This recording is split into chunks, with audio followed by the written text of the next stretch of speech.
Chapter 8. After that comment, needless to say, the friends broke camp rather quickly. The place they were travelling was different than any they'd come upon before. It was less of a valley and more of a plain, nothing but flat, unending land as far as the eye could see. At a glance, it was far easier than the alpine slopes and steep ravines they were used to, but there was a danger in such things as well. In addition to bearing the full strength of the elements, they were just a small group of companions at the mercy of any larger band of either travellers or predators they might happen upon. A fae and a vampire added significantly to their chances, but they kept to the crest as long as they could, seeking refuge in the sparse vegetation along the valley's edge, until it finally tapered off and they were forced to trek across the flatlands the same as everything else. As soon as they did, it started to rain. Hard. "Where the hell did this come from?" Jesse asked in dismay, peering up at the black clouds swirling up above. "I swear it was only a moment ago the skies were clear." Eden followed his gaze, squinting into the sheets of water. "The winds move faster here, with nothing to stop them," he answered softly. "The weather moves faster as well."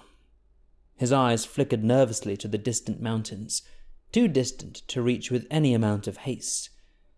"If it continues like this, we may be at risk of flooding." Kiera's eyes flew up in alarm. "A small risk," he assured her quickly, though he didn't sound entirely convinced. "It would have to travel a great distance, and you might get another chance to ride upon your pet wolf." Jesse and she stopped walking as he threw a glance over his shoulder. "I'm sorry, are we not joking about that yet?" he asked, smiling like a portrait of innocence in the rain. "I just assumed enough time had passed." "Since we raced through the forest after yet another monster," Jesse interrupted. "Also, you could be nearly exsanguated by our newest travelling companion." He let that settle for a long moment, before flashing a smile of his own. "Are we joking about that yet?" Eden stiffened dramatically, before turning back to the road. "On second thought, perhaps it's best if we don't speak." The friends continued onward, trudging through the mud, until it could be better described as a swim than a hike. At several points, the rain grew so thick that Kiera actually had trouble seeing the others. The ground swirled below her feet, and her heavy cloak did nothing but weigh her down. It had just reached a breaking point when Jesse stopped abruptly, raising his arm to point at a watery silhouette in the distance. "Is that a farm?" Kiera could see nothing, but the others followed his gaze, staring a moment before nodding in silent unison. There had been less and less talking as the storm raged on. From the second that first bit of rain touched his skin, the vampire had said nothing at all. "Good eyes," Eden murmured, clapping his shoulder as they squinted through the sheets of water. "There's a house and a barn, most likely a single family. We could ask." He trailed into silence, the words catching on his tongue. They could ask for shelter. That was what he was going to say. The roads might occasionally be precarious, but that sparked as much hospitality as caution, and it was still customary to request such things in times of obvious need. A storm of such rage would certainly qualify. And yet... His eyes flickered to the vampire, before fixing upon the horizon. "On second thought, we shouldn't trouble them. If we keep a good pace, we can make it to those mountains by sundown. Only a few hours past those, we can stay in the farmhouse." Evander said the words quietly, but his voice seemed to rise above the storm. He spoke directly to the fae, staring with calm assuredness into those troubled eyes. "I will not harm those people. You have my word." Eden hesitated, on the verge of changing his mind, but Jesse shoved between them, breaking that quiet connection as he continued trudging across the plain. "No," he said shortly. "We'll head to the mountains." The others stared after him with mixed expressions, while Kiera took a few steps after him, then paused, hovering between the two groups. "Jess, wouldn't it be easier—" "I am finished doing what is easy," he interrupted, never breaking his stride. "I am finished thinking of my own needs. That family did not consent to the same risk Eden has asked of us. I will not ask it of them now by banging on their door." Eden looked as though he'd been slapped. That risk was frozen beside him, like a statue in the mud. Kiera stared between them, feeling like she was about to get swept away. Then her eyes drifted once more to the farmhouse. The winds had shifted, and she could see it now. There was a lantern in the window. No doubt a happy family was making dinner inside. "He's right," she said quietly, heading after him. "You cannot say he is wrong, though I'm not sure those are the same things." There was more space between the groups now. One was trekking onward to the mountains, the other was still frozen where they stood. Considering the violence of the storm, they were on the verge of losing sight of each other entirely. Then Evander cast a sideways glance at the Fae. "I'll stay here." Again the words cut above the water. The others glanced back uncertainly, while Jesse froze where he was standing, looking out into the rain. The vampire cleared his throat and spoke again. "I'll stay here, and the rest of you can sleep in the farmhouse." He shivered once more, flinging drops of rain from his hair. "I'd only ask you to come back for me in the morning." It was an especially noble offer considering the ferocity of the storm. Despite having said not a word in complaint, the vampire had a feline reaction to water, looking as though it was eroding his very soul. It meant even more given the very chance of flooding. Unlike the others, who would be able to climb to higher ground, he would be stranded by himself on the valley floor. Kiera stared at him a moment, then turned to Jessie. "That is enough for me," she said softly. The shifter let out a sigh, watching as she returned to the others. Eden's eyes were fixed upon him as well, but Evander was already glancing around the barren plain, wondering if one place to rest for the night might be slightly better than the others. The rain had soaked through his clothes, and that dark hair was trickling down the sides of his face, erasing the centuries that might have separated them, and making him look the same youthful age as all the rest. "All right," Jesse called out in frustration, balling his fists angrily against the sides of his legs, before pacing towards the farmhouse. "We'll all stay together, and keep watch." Eden nodded swiftly, looking intensely relieved. "Thank you for that." He glanced again toward the distant farm, before removing his sword and jogging toward it. "You stay here, let me do the talking." Usually, it would be the woman in the group to request such things. If there were any children, they would have been carted along right up in front, but it was quite nearly impossible to refuse the request of a Fae. If it wasn't that enchanting smile, it was the army that followed behind.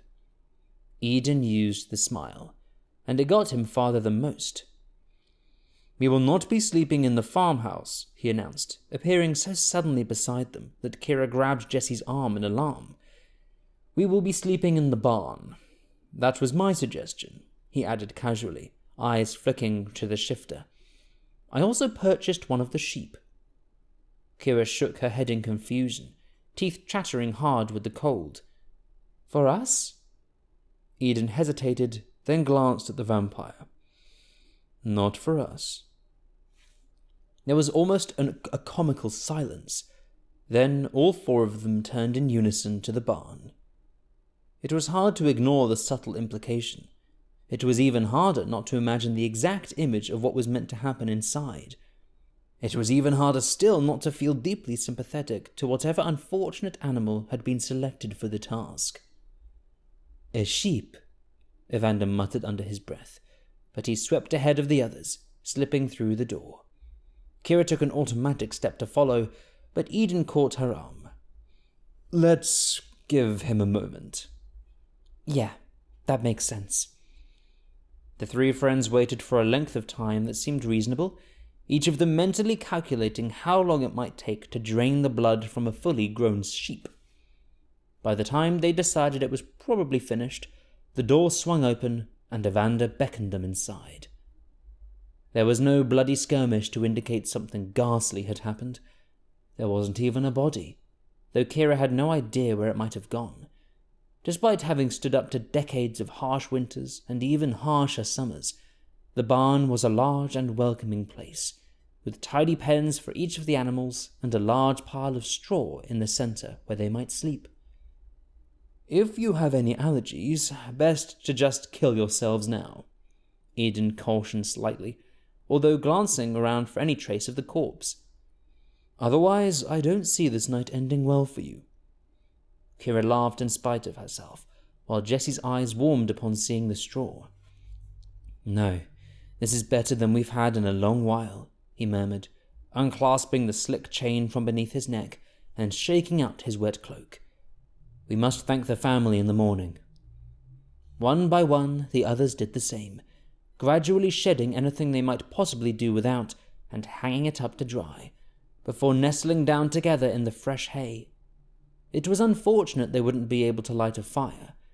Even though it was drenched on the outside, the barn could easily catch flame. Not to mention the animals were already spooked by the presence of a vampire. But for the first time in a long while, there was scarcely a need for such a thing. Between the straw, the roof, and the two solitary blankets that had been kept dry and stuffed in the center of their packs, it was bound to be the most comfortable night they'd had since leaving the tavern. And not a moment too soon. "This is not how I imagined our travels," Kiera admitted, curving her body into Jesse's as she leaned back into his arms. "In my mind, there were a lot of horses and carriages, perhaps some kind of chore wheel and a rotating system by which we made all local delicacies for supper." The others laughed softly, having heard such speeches many times before. The vampire stared between them curiously, pondering the words chore wheel. "I have never travelled in such a fine manner myself," Jesse replied, giving her an indulgent squeeze. "But I have never seen things so rough as this." He turned his curious eyes to the Fae. "You said as much when we were rowing across the bay, that things were not always like this." Eden nodded slowly, lost in thought. "The beasts at Carnassus, the dragon, a wolf pack 50 strong. Even these storms have no place in such a season. The Glycerin," he added suddenly, astounded that he had forgot. "When was the last time I saw such a creature? It was a different age." Evander tilted his head with a pensive expression. "Several weeks back, I came across a Carpathian bear in the Azadine forest. I had believed such animals to have died out centuries ago. This one was strong as any I had seen." Eden nodded slowly, staring directly at him for one of the first times, as Kiera glanced between them with sudden curiosity, wondering as to the vampire's age. So many years separated her and Jesse from the Fae. They often made jokes. He referred to them as children more often than not, always with a half smile, but there was a truth in it nonetheless. But what of Evander?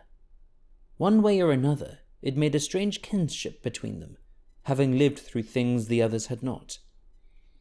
"You came across a Carpathian bear," Jesse repeated slowly, daring to lift his eyes to the vampire's face. "And you lived to tell the tale? Why on earth would you cross such a creature?" Evander stared a moment, before his lips quirked with the hint of a smile. "I prefer something a bit stronger than sheep." "7 hells." On that ominous note, the conversation spluttered out, and the friends settled themselves down to sleep. Some of them. Others were honoring their promise to keep watch. As the storm raged outside, each of them leaned back in the straw and surrendered themselves to their thoughts, playing back that final discussion, playing back the events of the week, the events of the day. The world was changing. That much was certain. They had received only scattered glimpses, but there were larger forces at play. Sooner or later, they would have to reveal themselves. But will it already be too late?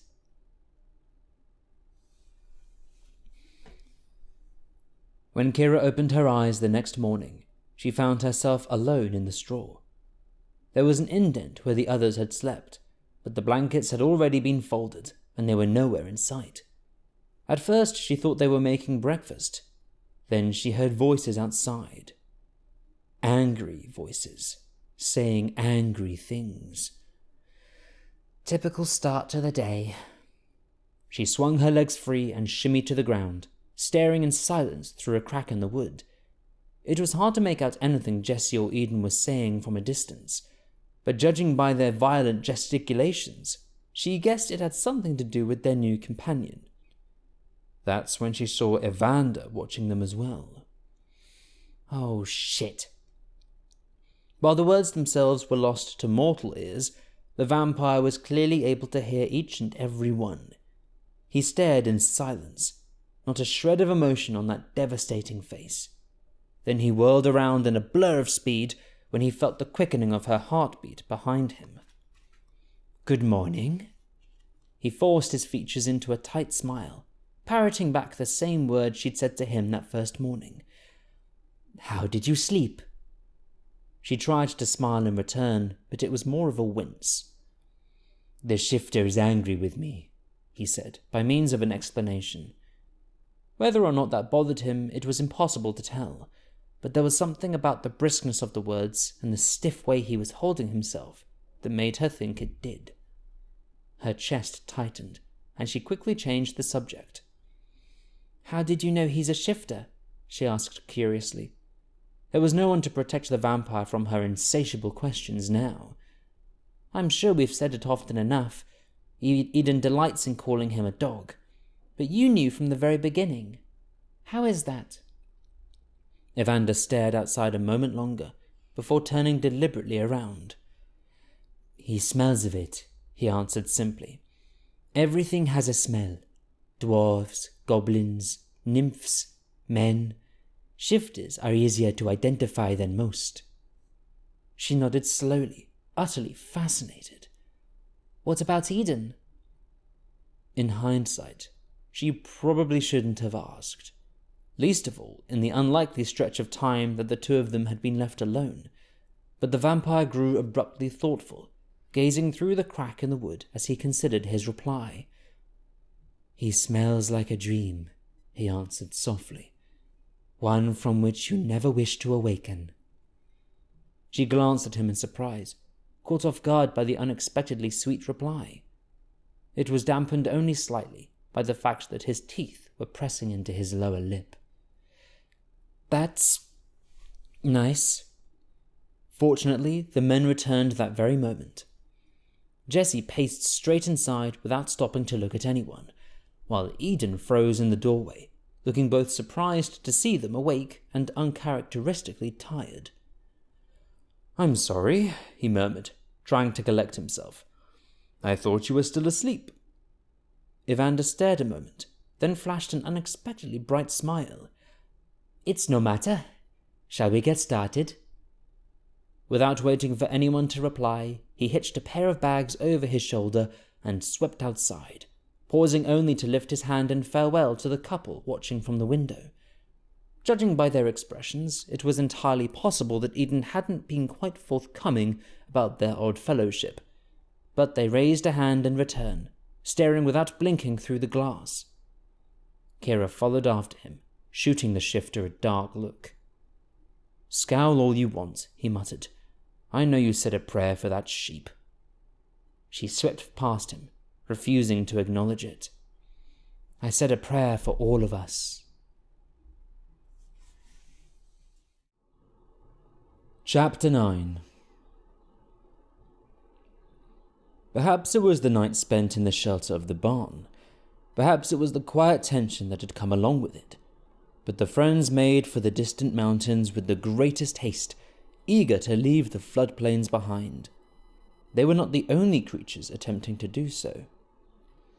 What are those? The men paused to see Kiera standing behind them, staring in open-jawed astonishment at a herd of animals grazing on the distant plains.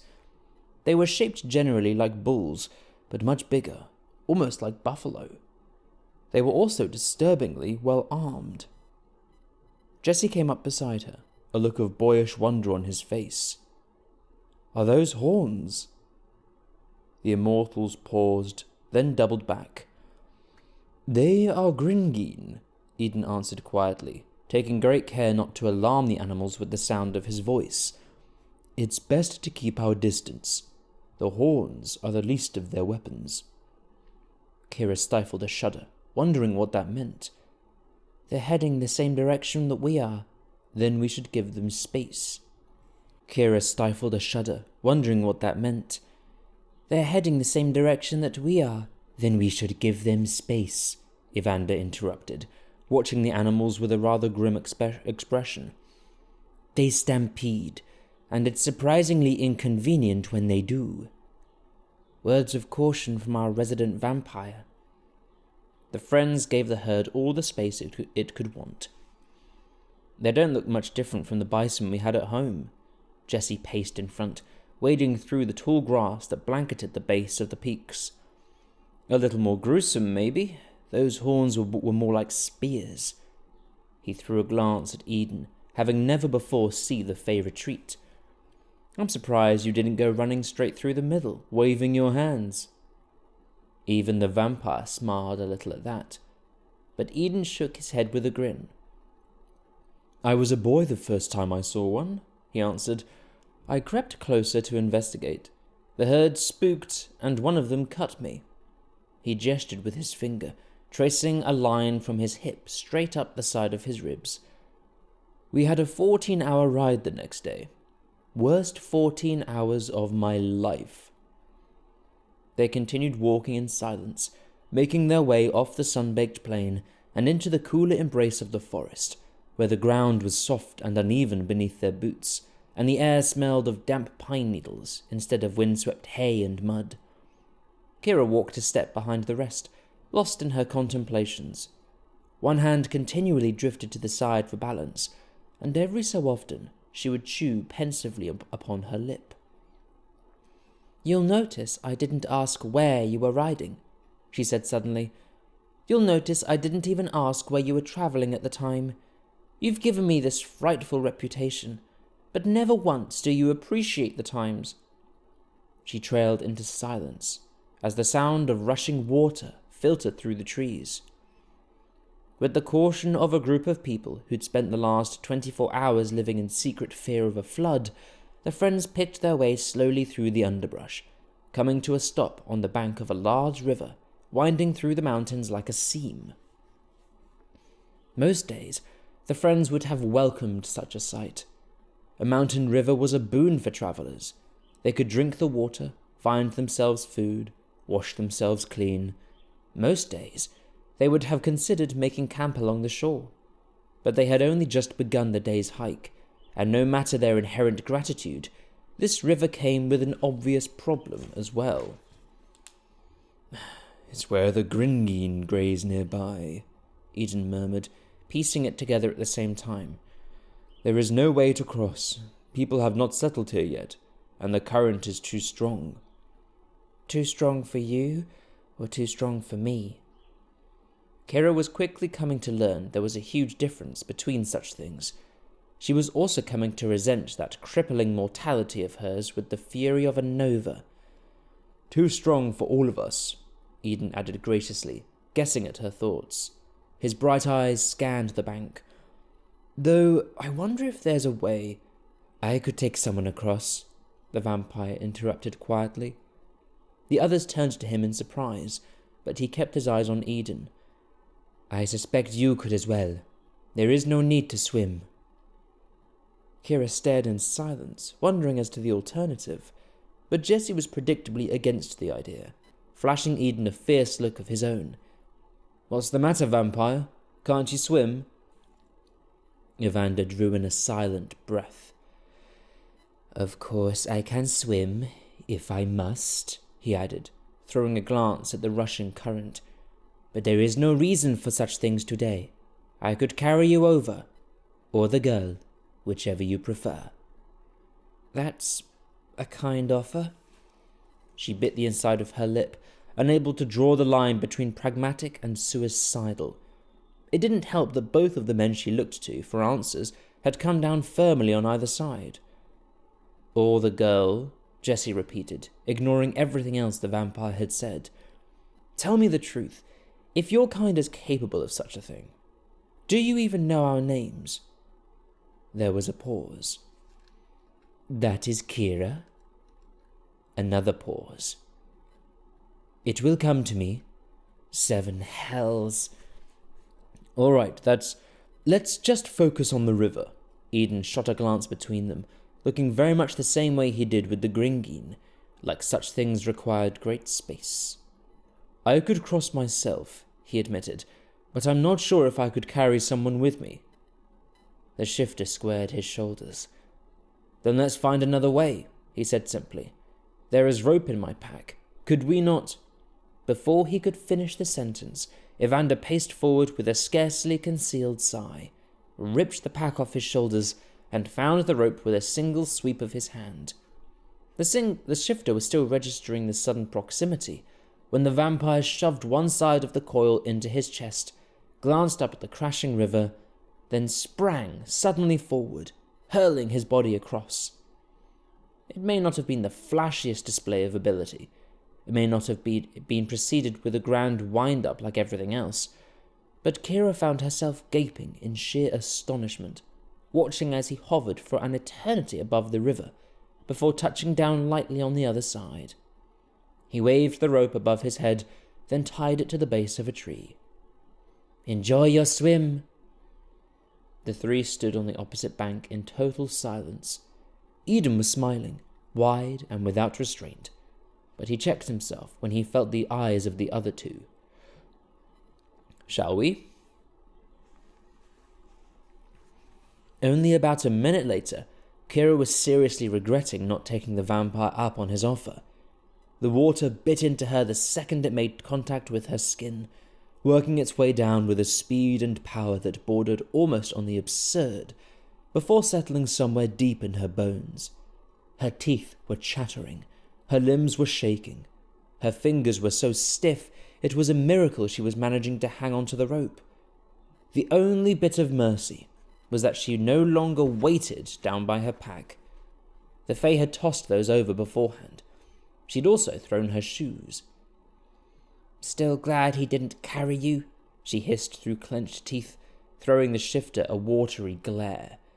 "Because I'm wishing very much that he'd carried me." Jesse met her punishing gaze, but wisely chose to say nothing.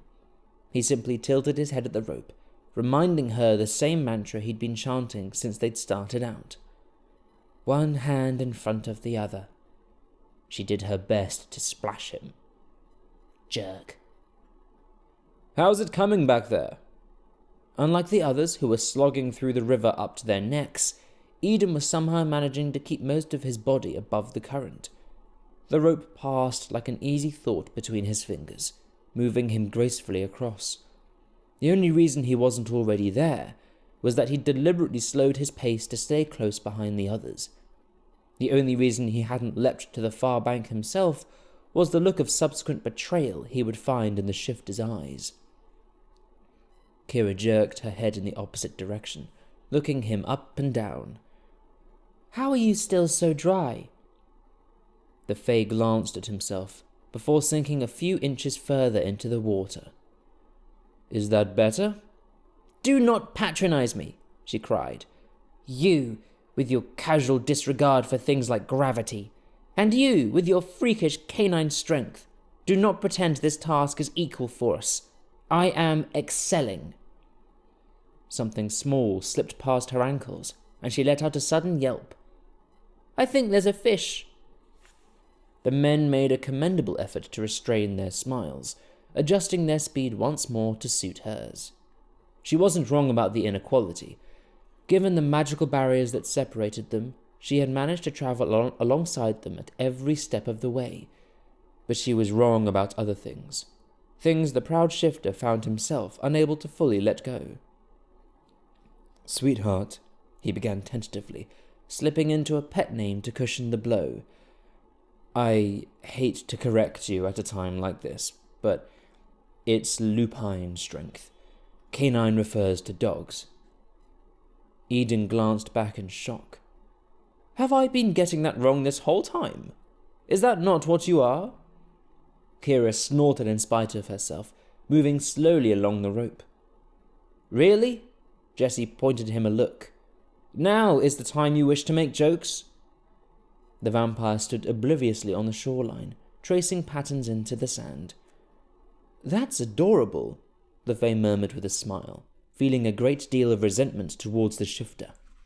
"You fancy yourself a wolf?" Jesse's eyes flashed in anger, feeling a great deal of resentment himself. "Shall I prove it to you?" he demanded, adjusting his grip. "Or perhaps I could simply remind you, it was a wolf that dragged you back when that glycerin melted half of your skin." The rope sung beneath his hands like a plucked bow. Kiera sucked in a breath and tightened her grip. "Guys, calm down. I remember it well," Eden answered, moving steadily toward the shore. "That was right after you somehow found yourself in the creature's lap, and I needed to save you. Though what you were doing there I wouldn't dare to imagine. Seriously, just ease up." "How foolish of me!" Jesse let out a burst of caustic laughter, vibrating the cord still further as the current rushed beneath. "I forgot that you are the one who prefers to charge headfirst into danger. Sometimes you consent to kill it. Other times you buy it a sheep. Guys!" Kiera lost her grip before she'd finished saying the word, slipping beneath the crashing waves and inhaling a mouth of water. She let out a single cry of panic, lost to the others, groping blindly in the racing tide. Then a sudden hand wrapped around her wrist. Not the hand she was expecting. "Evander!"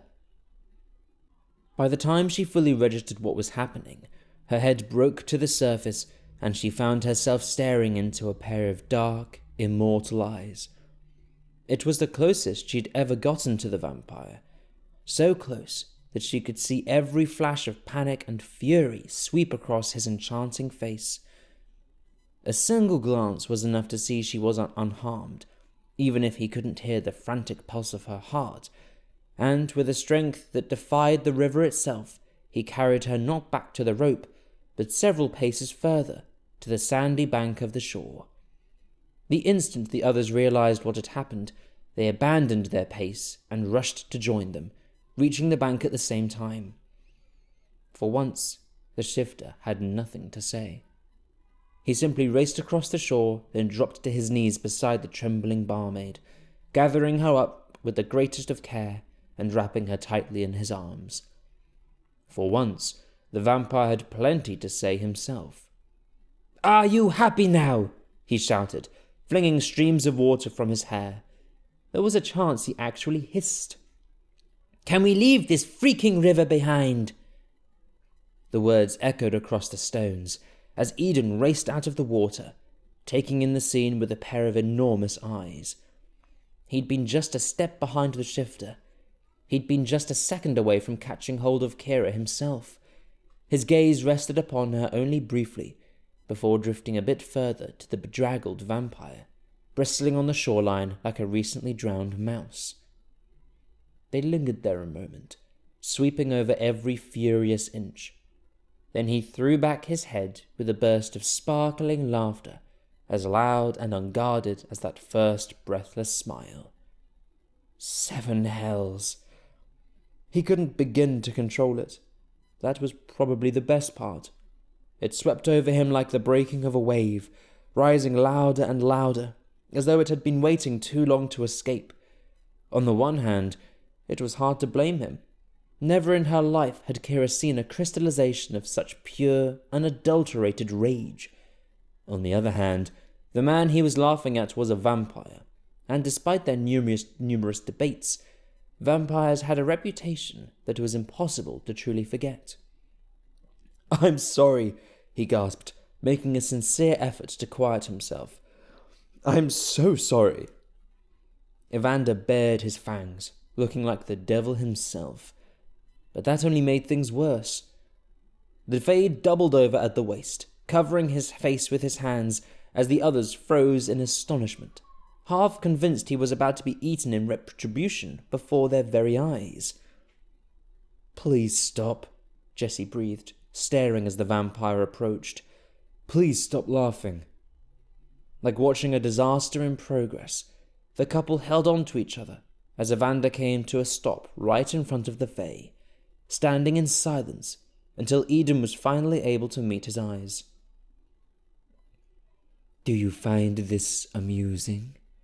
he asked in a dangerously quiet voice. A small ocean of water pooled on the ground between them. "Is there something funny about it you'd like to share?" Eden shook his head, trying desperately to keep a straight face.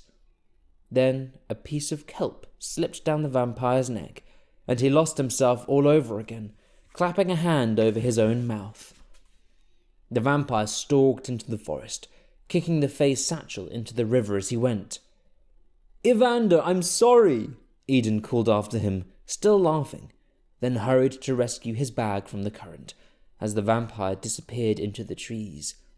He caught the handle and dragged it back onto the rocks, still chuckling to himself, before he turned to the others with a radiant smile. "You won't find that in any of your stories."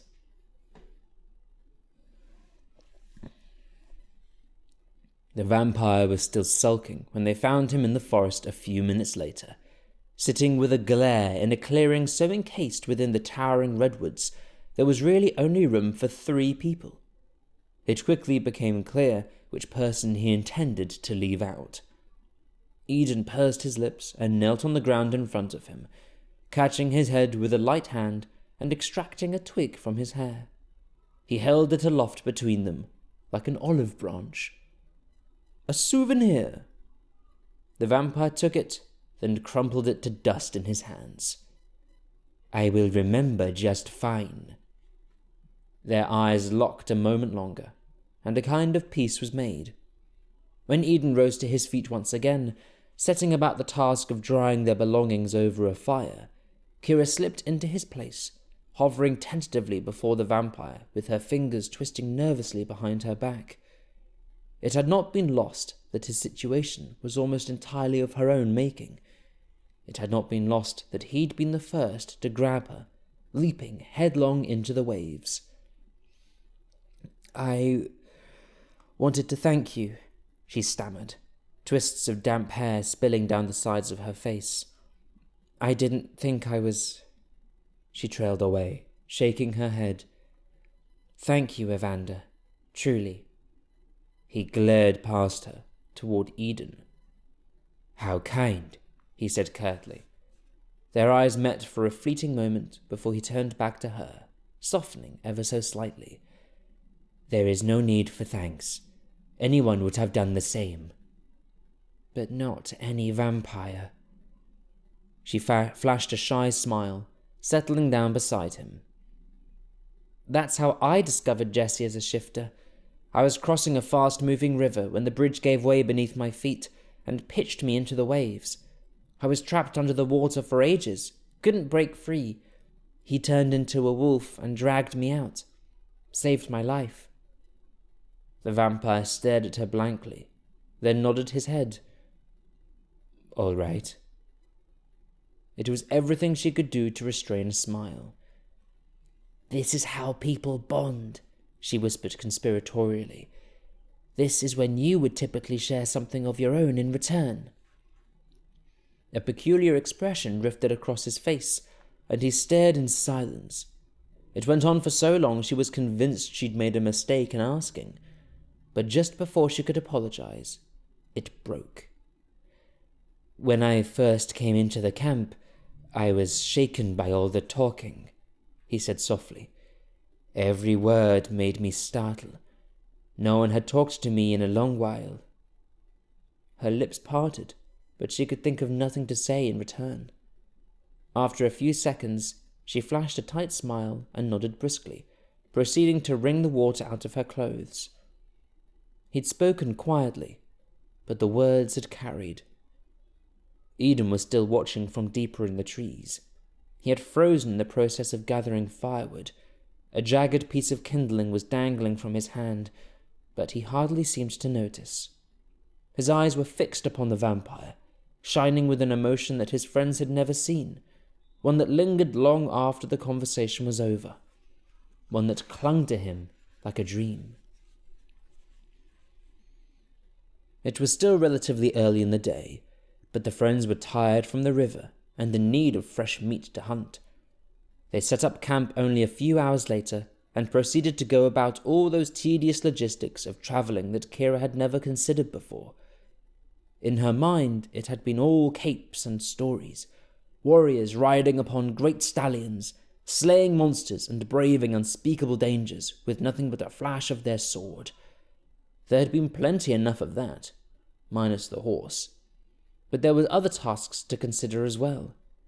Boiling water for the canteens, washing clothes in the river, salting and drying whatever meat they happened to find in the forest, and endlessly gathering wood for the fire. Again, Kiera panted, dropping the final armful beside the flames. This is not what I'd imagined when we set out upon this quest. To be frank, I was hoping for a few servants. Eden laughed quietly, pulling the canvas taut as he hoisted up the tent. Apologies, my lady. Did you have many servants in the tavern?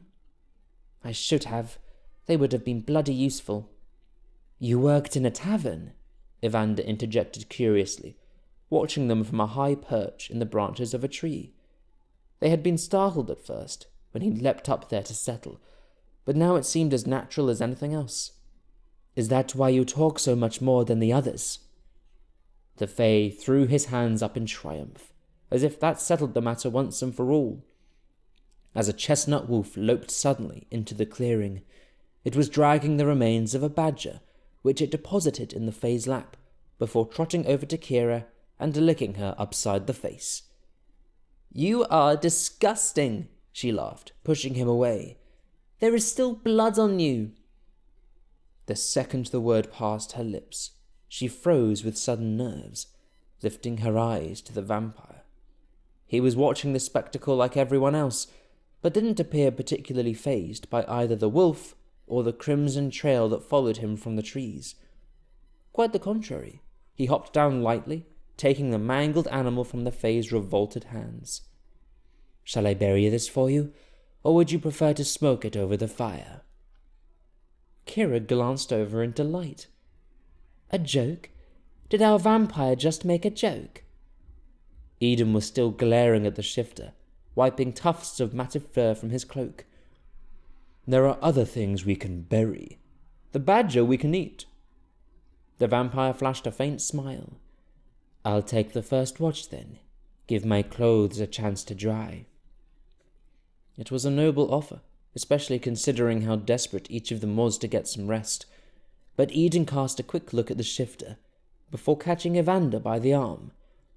No, He trailed away helplessly, then flashed a tight smile. It's all right.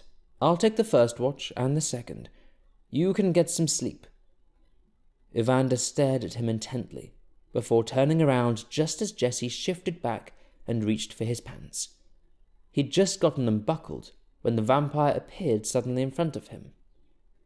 What must I do? The evening activity came to a sudden pause, as everyone in the clearing froze at the same time. There might not have been much open hostility between the shifter and the vampire, but under no circumstances did the two ever speak directly. Kiera stood up slowly behind them, staring with frightened eyes, while Eden took a casual step forward, a hand resting upon his blade. Jesse was simply stunned.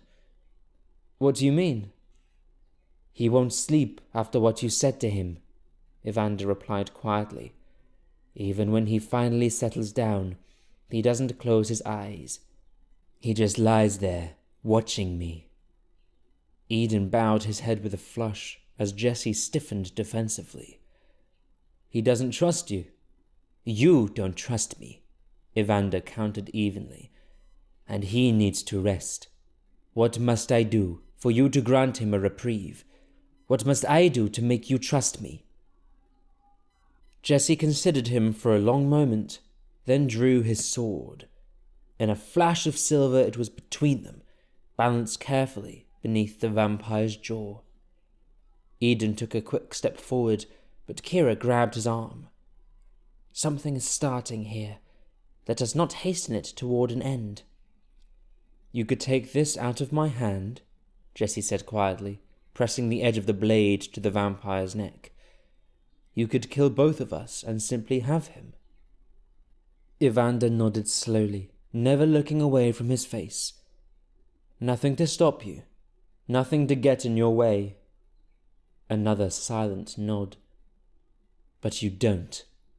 Jesse tightened his grip, 1,000 blood-stained images flashing through his mind. And why is that? For what possible reason would a vampire save a life? Evander stood before him, staring right into his eyes. Because it would hurt him, he finally answered. If you believe nothing else, Shifter, let that be a certainty.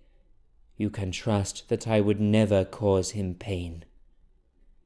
A heavy silence fell over the clearing, longer than any that had come before. It seemed to hold the whole weight of the earth in its grip, suspended in a kind of tension that could break either way, consuming one in the greatest of joys or the bitterest of pain. Perhaps both. There was no limit to such a thing. It was simply laid before you. Jesse considered the vampire for another moment. Then, in a flash, he whipped the blade around and scraped it across his own skin, drawing a thin line of crimson down the side of his arm. Evander's eyes followed the trail, dilating involuntarily as the scent washed over him. But he didn't move. He lifted his gaze instead. It would hurt him, he repeated simply. They stood there a second longer, then the sword came down. I still don't trust you, vampire, and I promise to learn your name one day. Jesse's lips twitched with a smile. That seems fair enough. That stillness broke, undecided, but the world was able to move once again. Kiera took in a great breath, filled with nothing but relief. Eden's face was harder to interpret, but there was relief in it all the same. Perhaps only in postponement. But for today, perhaps that was enough. Chapter 10. Kiera dreamed in violet. That alone was a first, but there were other oddities as well. Tiny details that slipped into her mind like whispers on the breeze. No idea where they'd come from. Gone before you could look. It wasn't just the colour, but the flowers themselves. Another strangeness, given that they had no place on such shores. They covered the hillsides as far as the eye could see, reaching warm through the earth toward the summer sun, yet cooler than the sky above, sprinkled with sunlight. She walked amongst them, worried at first to crush them beneath her feet, then delighted to find they bore the weight of her sandals. Sandals, not boots. And the world was warm, not like the cool-edged days they'd been soldiering, arms tucked firmly into the sides of their cloaks. There was magic in such a place. There was possibility and breath. Then she saw the stones. A quiet breath escaped her lips, and her eyes widened to take in all of them. When before there had been only flowers, she now saw the ground was cobbled with them, peeking through the violet leaves. They were smooth beneath her feet, as though she was walking on a riverbed. When she knelt to pick one up, the others moved aside to guide her hands. There was nothing extraordinary about it, though it was lovely. The edges had been worn down by a century of rubbing, and the colour was the clearest sort of blue. Every part of it spoke of the ocean. Every part of it had come from the sea, yet beneath her hands it flamed sudden red. Another gasp. She moved to drop it, but it clung to her, burning the palm of her hand. Her very blood seemed to rise to meet it, flaming the same crimson, before subsiding just as fast. It was over. The stone was hers now. The ocean was gone. Fire had risen in its stead. But she didn't know what any of it meant. She was just a girl, standing in a field of violets, wondering how to get home again, wondering if it was all just a dream. The days were easier after that.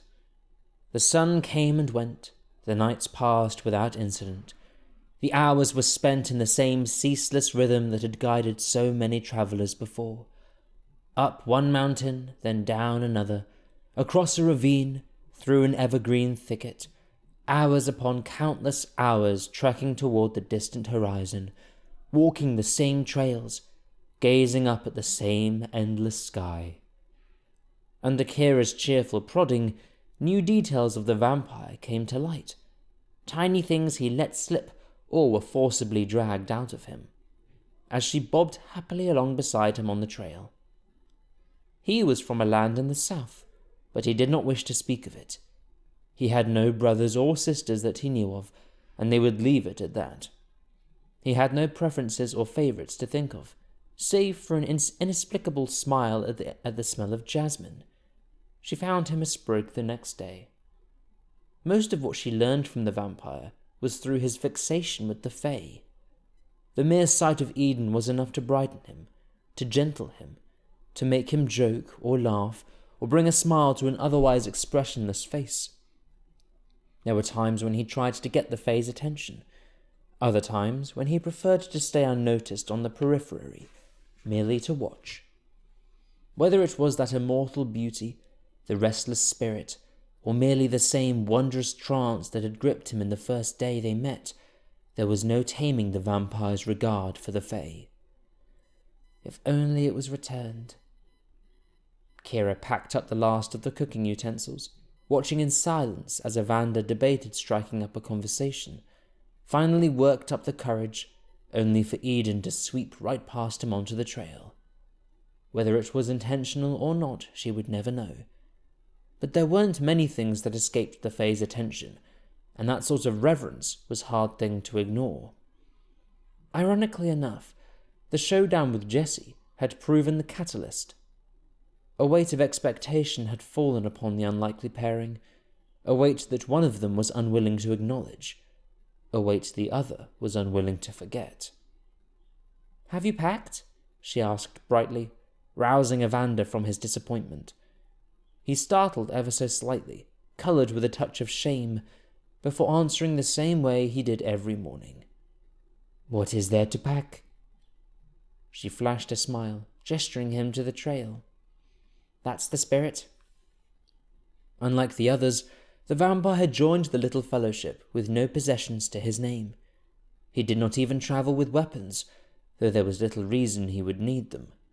It was a hallmark of his people, she was coming to understand, that inherent transience that allowed him to drift like smoke from one land to another, leaving behind nothing but weeping mothers and heavy caskets, and no preferences or favourites to speak of, save for a sprig of jasmine. In all fairness, she tried hard not to think of the first part. "Evander, I have a question," she began tentatively, slackening her stride so the two were walking a ways behind all the rest. "And it's all right if you don't want to answer." His lips twitched, though he kept his eyes on the trail. "You have a question. I am shocked." It hadn't taken long for him to discover what the others already knew so well, the insatiable curiosity of a barmaid who spent her days searching for a dragon and her nights lost in a book. But unlike the others, who would merely threaten her with blades, he was relatively indulgent. "Can you live entirely off the blood of animals?" Indulgent to a point. Those dark eyes flashed her way, and there was a faint commotion ahead of them on the trail. The others had grown used to those ceaseless questions, to the way the two would often walk beside each other on the path. Jesse was able to hike a full 10 minutes without looking over his shoulder, just to make sure the nightmare walking among them hadn't turned her into a meal. Although it had never been said outright, certain topics were to be strictly avoided. A discussion about the vampire's dietary habits would have been at the very top of the list. "Kiera," Eden called over his shoulder, "come walk beside me, would you? There are some stinging nettles I'd love for you to see." "Up close."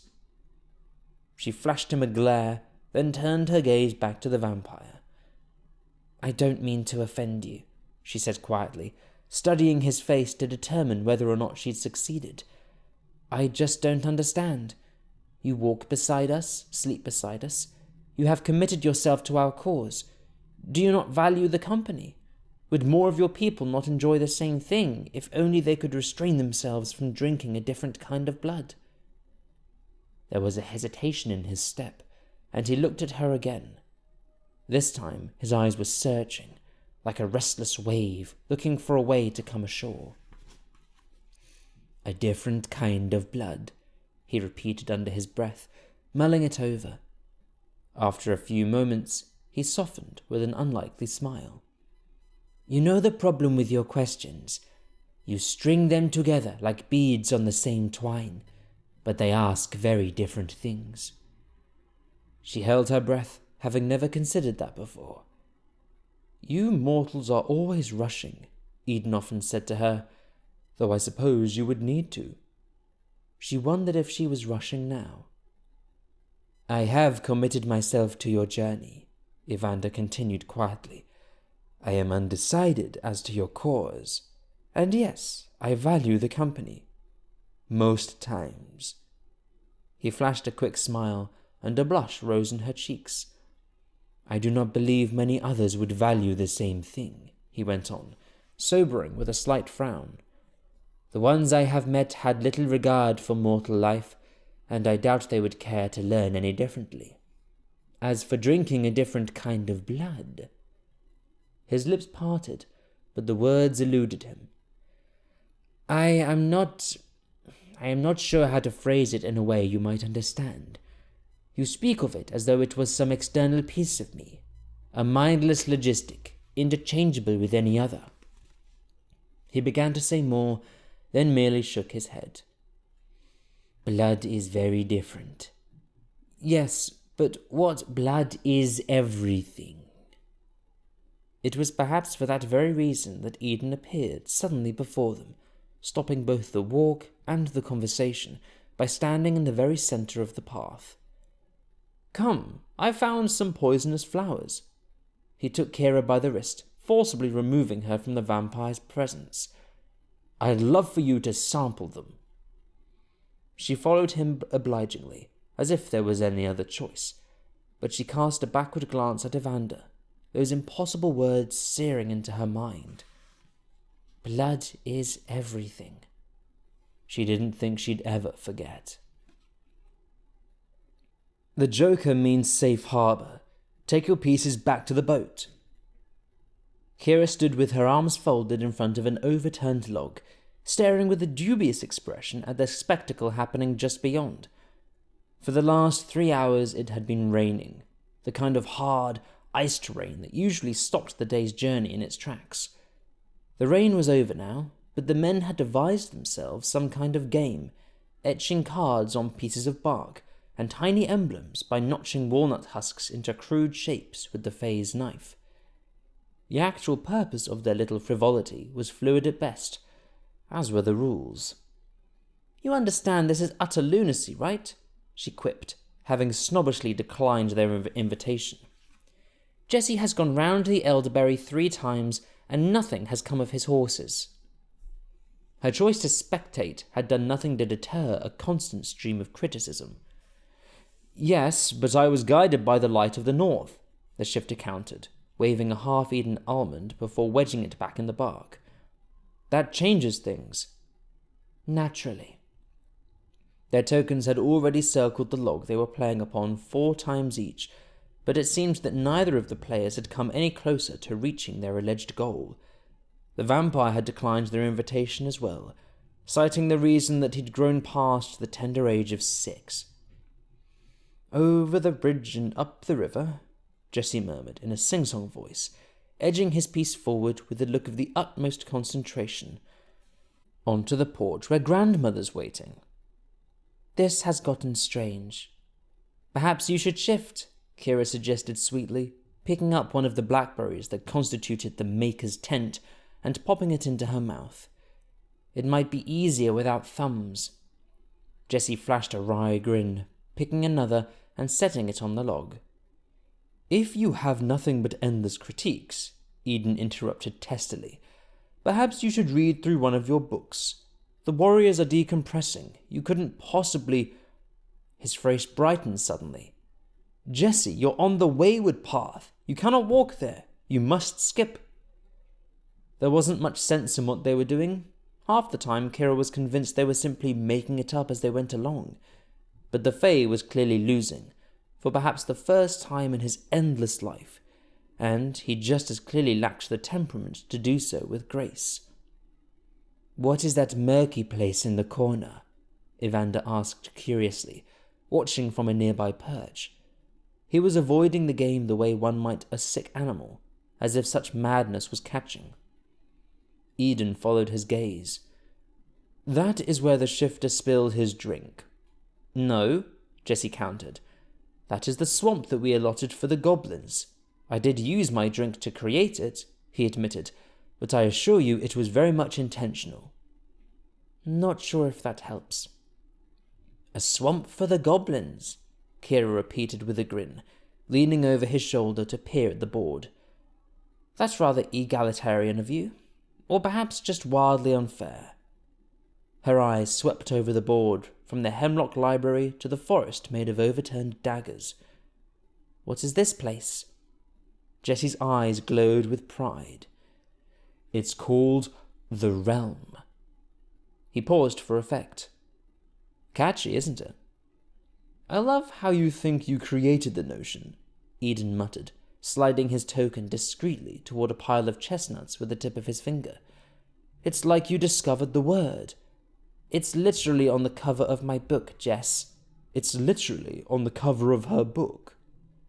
"Well, I can't read yet the cover of your book because you're a terrible teacher," Jesse said defensively, "and such a thing only exists in stories, not in the real world." Eden lifted his eyes, staring with amusement. "You think the idea of a unified realm hasn't ever been discussed? I cannot remember a time people were not discussing it. Passing the land into different kingdoms, one for each race." The shifter considered that for a moment, before shaking his head. "Such a thing could never happen here." Evander shook his head with a bemused smile. "You say always and never a lot for someone who will be here less than 100 years. Jesse opened his mouth to reply, but came up short. Things had not been better between the two men, but they had been easier, mostly because they moved like opposing magnets, always in vague proximity, but never allowing themselves to get too close. That very morning was the first time the two had really spoken since the incident with the sword. It was to point out a washed-out portion of the trail, 5 seconds too late. "Speaking of the perils of mortality," the vampire continued, hopping down from the tree and landing lightly beside them. "You speak very little of the Ancient One whom you speak." "Quiet, Evander." Kiera threw him a teasing smile. "They're doing something important." He actually flashed a smile in return. "I've heard of such people, but never seen one myself. How will you find him?" Jesse murmured through his fingers, eyes locked on the game. "Eden's been talking to the trees." There was a beat of silence. "Is this why you don't tell people your plan from the start?" Kiera flashed a look of exasperation at the others. "It's not as crazy as he makes it sound. There was a tree in the forest by my old village, and it turned into a nymph, and then she disappeared for a moment." "Aha! You fell into the capers! Now you are blind!" Maharet! Whistle a tune, Jessie instructed patiently. Perhaps something from your childhood. That's it. Kiera whirled abruptly on her heel, pacing into the forest. I'm getting more water from the stream. Not that I'm not enjoying your little descent into madness. Don't forget the bucket, Jessie called cheerfully. Careful, Eden murmured. That's how we got into this mess in the first place. The conversation screeched to a stop. Too soon? Kiera narrowed her eyes, knocking into the log as she passed. Yes, it was too soon.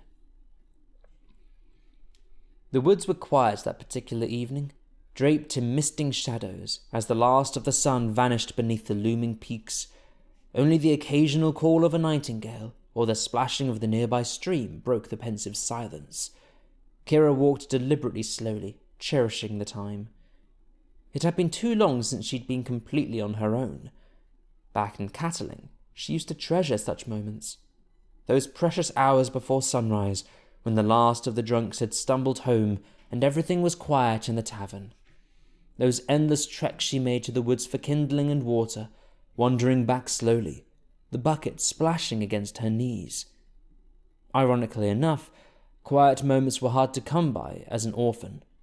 Not because it wasn't lonely. She had felt a sense of that hollow ache every day of her life, but because everyone was ripped away from you. Other people always seemed to surge forward and fill the void. Patrons and tavern owners, school children and neighbours, a trio of the world's most unlikely men. She stopped in a shaded patch of trees, drawing in a deep breath. But what of that dream? I've never had one like it. Almost stranger than the dream itself was that no part of it had faded. She remembered the smallest of details, the warmth of the sun on the back of her neck, the silky smoothness of the stones beneath her feet, the flash of heat when the one she'd chosen flamed suddenly red. It was like she'd actually been there, actually walked along that violet hillside. Maybe it was some time long ago, maybe it was in the days still to come, but some part of her had warmed with a kind of recognition. If she was being honest, some part of her lingered there still. The breeze picked up and she tilted her head contemplatively, gazing without truly seeing into the forest. Perhaps that was why it took so long for her to notice, for her eyes to focus in the dim light and realize that something else was staring back at her from the trees. Oh! She sucked in a quick breath, too surprised to actually call out in alarm. It was a creature of some kind, but a creature unlike any she had ever seen. In silhouette, it was shaped like some kind of marmot, but much larger, with its entire body notched into the fork between two trees. When she cocked her head, it did the same. When she lifted her hand, it spread an enormous pair of wings. That's when she realized it wasn't a marmot. It was more like an oversized bat. That's when it bared its fangs. There was time for a single screech as it unfolded its shadowy body and hurled toward her through the air. She wasn't sure if it was actually flying or simply racing across the ground. The second it lunged forward, she had staggered just as quickly back, but there was no outpacing such a creature. At its full length, it stood almost as tall as she was, and there was no comparison in speed. Fortunately, she knew someone even faster. Get back! 1 second she was standing alone, reeling in horror as yet another shadowy monster peeled itself out of the trees. A second later, Evander was standing between them. She had seen him in action before, but never on her side. Even in stillness, it was a sight to behold. Every line of him was drawn in readiness, every muscle poised in perfect accord. It was easy to see why he didn't need to carry weapons. He was the arrow, the hatchet, the blade. That being said, he was at a clear disadvantage. Quick as he was, the creature had speed of its own, and he'd needed to cover much more ground to reach them. There was time only for defense, and it cost him. As one arm caught Kiera by the wrist, pushing her to safety, the other rose in a reflexive gesture to protect his own face. The beast was upon him that very instant, sinking its fangs into his skin. "Evander!" The vampire let out a hiss of pain, but never relaxed his position. He merely stood there, still blocking her, while the monster gnashed its savage teeth and ripped into his arm. Kiera cried out in breathless panic, reaching frantically for her blade to cut it loose, but the vampire had no need for assistance. His dark talents were matched only by his silent rage. With an expression that would forever haunt her, he grabbed the creature by the head and curled his fingers into a merciless fist, crushing its skull to pieces in his hand. There was a peculiar crunch, and it fell to the ground. She took a step back at the same time a rigid hand clamped over her mouth. At that point, she didn't know whether she was going to throw up or scream. There was a very good chance of both, but before her body could fully commit to either, the vampire grabbed hold of her once again, keeping her at a cautious angle behind him, while he rotated in a slow circle, those dilated eyes scanning through the trees. It was the most terrifying moment yet, the moment he could see things that she could not. "What is it?" she whispered, clinging to his sleeve without realizing. "Are there more?" As if to answer, there was a rustling in the branches, like the swirl of a winter breeze. They stood there together, bracing in anticipation. Then a flicker of movement caught the vampire's eye. "We must return to the others." But the creatures were already upon them, and the others were already on their way. They burst into the clearing at the same time, stalling in momentum as each group registered the other. It was only a split second, the space for a single heartbeat, but vampires worked often in such constraints, and it was more than enough time. In a rush of air, Kiera was standing beside them. "Seven hells!" Jesse gasped, unsheathing his sword just in time to spear one of the creatures upon the point. "What?" But there was no time for talking or strategy. The enemy was upon them, and it had flung forward in a swarm. The friends drew weapons at the same time, all except the vampire, and took a step back, bracing for balance as their arms flashed and their blades turned red in the night. There was not much to such creatures, only the numbers and the surprise that came with them. Even Kiera, who had such little experience with such things, found herself spurred on with the same grim confidence that had seized her at Carnassus, hacking and skewering with all the rest. At several points she was injured. Minor hurts, ones she knew how to heal. She surprised herself then as well, abandoning the sword that had been trapped, or the limb that was ensnared on a claw, and reaching for a dagger instead. The fight became more intimate then, more frightening. But she was never fighting alone for long. Both Jesse and Eden, and even sometimes Evander, were always a breath away, always looking over her battles as well as their own, always with a running stream of commentary that she could not begin to fathom. "You planned this somehow," Jesse panted, whirling in a tight circle before slicing a beast in half with an upward slash of his sword. "Because you were about to lose our game. You cannot deny it. Even those daggers you are using prove your intent." Eden sprang into the air beside him, flipping at the last second and kicking one of the beasts straight out of the sky. "You are speaking nonsense. What is wrong with my daggers?" A pair of them flew from his fingers, burying themselves in a pair of glittering eyes. "You know what is wrong," Jesse growled through gritted teeth, catching a creature as it lunged towards him. "Those were not daggers, but trees. You uprooted the Hysperdine forest." The Fae grabbed the same beast, burying a blade in its writhing neck. "That doesn't matter now. Why would it not? Because I was never going to be lured there." "Could you stop with the freaking game?" Kiera cried, pointing furiously at the distant trees. "There are more of them coming. Shall we fight or continue to play?" Eden glanced over his shoulder, staring with a look of mild surprise. She has a point. He was gone a second later, vanishing like a ghost into the trees. The remains of the imaginary forest fell to the ground below him, burying themselves in a taunt around the shifter, landing point down like quivering blades of grass. He had no need for them anymore. The numbers had shifted too greatly against them, and the Fae did what all of his people did in such times. He reached for his bow. The fight was over much faster that way, and there was something eerily beautiful in the way it was done. A burst of silver arrows rained down from the heavens, grazing past the companions and burying into the monsters that besieged them. By the time most of the creatures lifted their heads, they had already been pierced through the neck.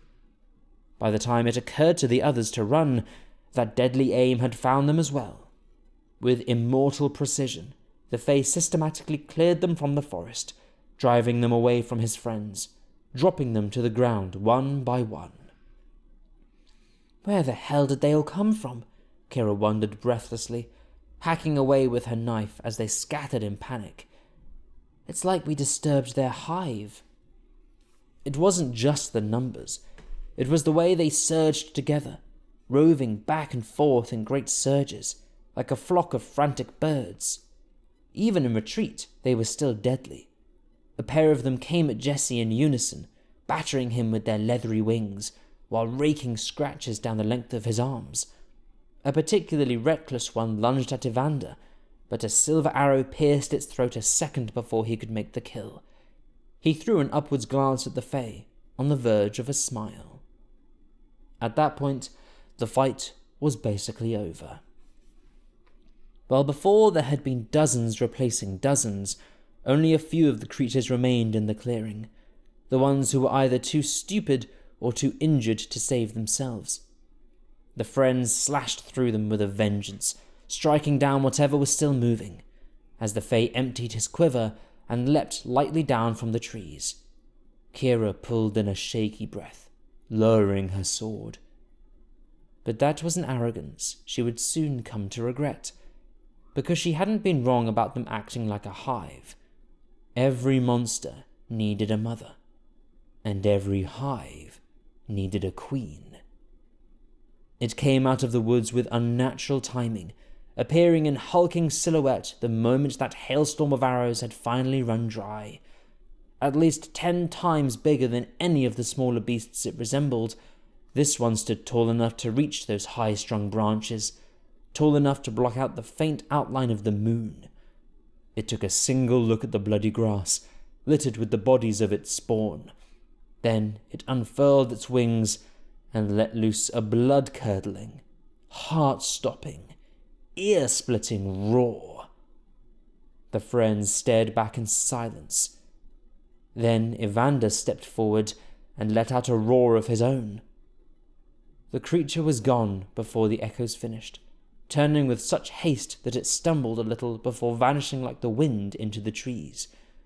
It was no surprise. Absolutely no surprise. Kiera's blood was frozen. There was not a creature on earth that would not run from such a thing. He turned obliviously back to the others, only to find himself faced with a trio of shell-shocked faces. Fortunately, he took some subtle cue and retracted his fangs. You saved her. Impossibly enough, it was Jesse who first bridged the distance.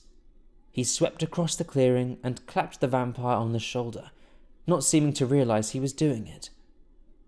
Thank you, Evander. Kiera bit back a secret smile. It was the first time he hadn't called him vampire. A few steps away, Eden's eyes were glowing with pride. That was before he saw the blood. You're hurt, he said breathlessly, taking the shifter's place. I'm sorry, I should have... You did nothing wrong, Evander interrupted, staring back with perfect calm. The Fae was not so composed. He lifted the vampire's arm gently, raising it to catch a shaft of moonlight so he could better examine the wound. The creature had been messy, and its teeth were long. The punctures were deep and still bleeding, running over the Fae's pale fingers as his eyes swept over every bruise and tear. "What can I do?" he murmured. "What is best for your kind?" Evander shook his head. "Nothing will heal it on its own." He opened his mouth to say something further, then ended up saying something different as well. "You are hurt as well." He lifted a hand to the Fae's cheek, cupping it delicately as his eyes traced a series of sharp scratches along his temple, just barely missing those bright eyes. Eden tensed, then went perfectly still beneath his fingers, forgetting the rest of the clearing as his breath caught in his chest. Their eyes met for the briefest of moments, then he pulled away. "It will fade in time." He paced swiftly across the clearing, gathering his arrows, keeping his eyes fixed upon the task. He never saw the way the vampire's hand lingered a moment before falling back to his side. He never saw the look of quiet desolation that flashed across his face. Chapter 11. It was one of the worst nights Kiera could remember. Not just because they were all sporting throbbing pains and were choking on the stench of blood, but because ever since joining their little consortium, the vampire had not been allowed in the tent with the others. Whether or not he was technically on watch, he slept outside by himself. That hadn't seemed to matter so much before, but it suddenly mattered a great deal. They packed up quickly the next morning and hiked in near-perfect silence the entire day, forcing their tired bodies further and further along the forested mountains they'd been following, until at long last they found themselves on the other side. The trees cleared and they were faced with a wide-slung valley, twinkling with the lights of a dozen little villages and hamlets. Kiera froze where she was standing and simply stared. It had felt like they'd been trapped in the mountain range for ages and would never see the other side. It had felt like they were the only ones left in the world, nothing to keep them company besides screeching monsters and giant bats. But there were people. Lots of people. "We should stay the night in a tavern," she said without thinking, throwing a quick glance at the others. They were poised upon the crest just like she was, staring with a kind of hunger at the tiny lights of civilization down below. "We have enough coin, don't we?" Eden hesitated a moment, then nodded, feeling discreetly at the lone piece of silver in his cloak. They'd left Farion with a great deal more, enough to fund whatever length of travel happened to be necessary. But between the landslide, the Blisterin, the festival, and the numerous stops they'd made in between, a great deal had already been lost along the journey. "We have enough for a night," he answered quietly. "After that, we may need to loan out the wolf. Times are hard. Perhaps there is someone in need of a support creature." Jesse turned his head slowly, meeting the Fae's gaze. "You're right. You've hardly the temperament." On that note, the four companions made their way out of the forest and onto the valley floor, winding along the torchlit roads amidst a sea of creaky-wheeled wagons and fellow travellers, until they came to a stop in the first village they happened upon. Ironically enough, it wasn't much bigger than the trading post where they'd spent their last night crossing the range. It was merely an entry point for the rest of the valley, a place to refresh horses, fix broken axles, and gossip about the weather, before deciding which of the many forks in the trail one wished to take. But there was a brightly lit tavern within sight of the road, and, judging by the way the men perked up their heads, there was an ample amount of whiskey inside. "This should be fine."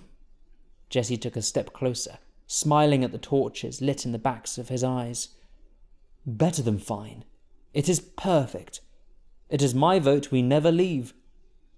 Even the vampire had to smile at that, though it was fleeting. "Is that all it takes to satisfy your kind?" he quipped, eyes following a rickety wagon as it made its way further down the street. A few pints of ale and a bed with linen sheets." The shifter shrugged with a grin, as though it made perfect sense. "And what does it take to satisfy your kind?" The instant the joke left his lips, it sharpened with an edge and implication that none of them had been intending. His eyes flashed up an apology, landing not on Evander, but on the Fae standing at his side. The knight swallowed the words, and they moved swiftly into the tavern. The vampire did not smile again. They may have carried only a single piece, but true silver was rare so far away from the strongholds of the Fae. The owner of the tavern was glad to have it, breaking it into small pieces so they could buy food and drink, and setting them up with his finest room. He said nothing of the odd fellowship. When his eyes landed upon the vampire, he was convinced he'd misunderstood.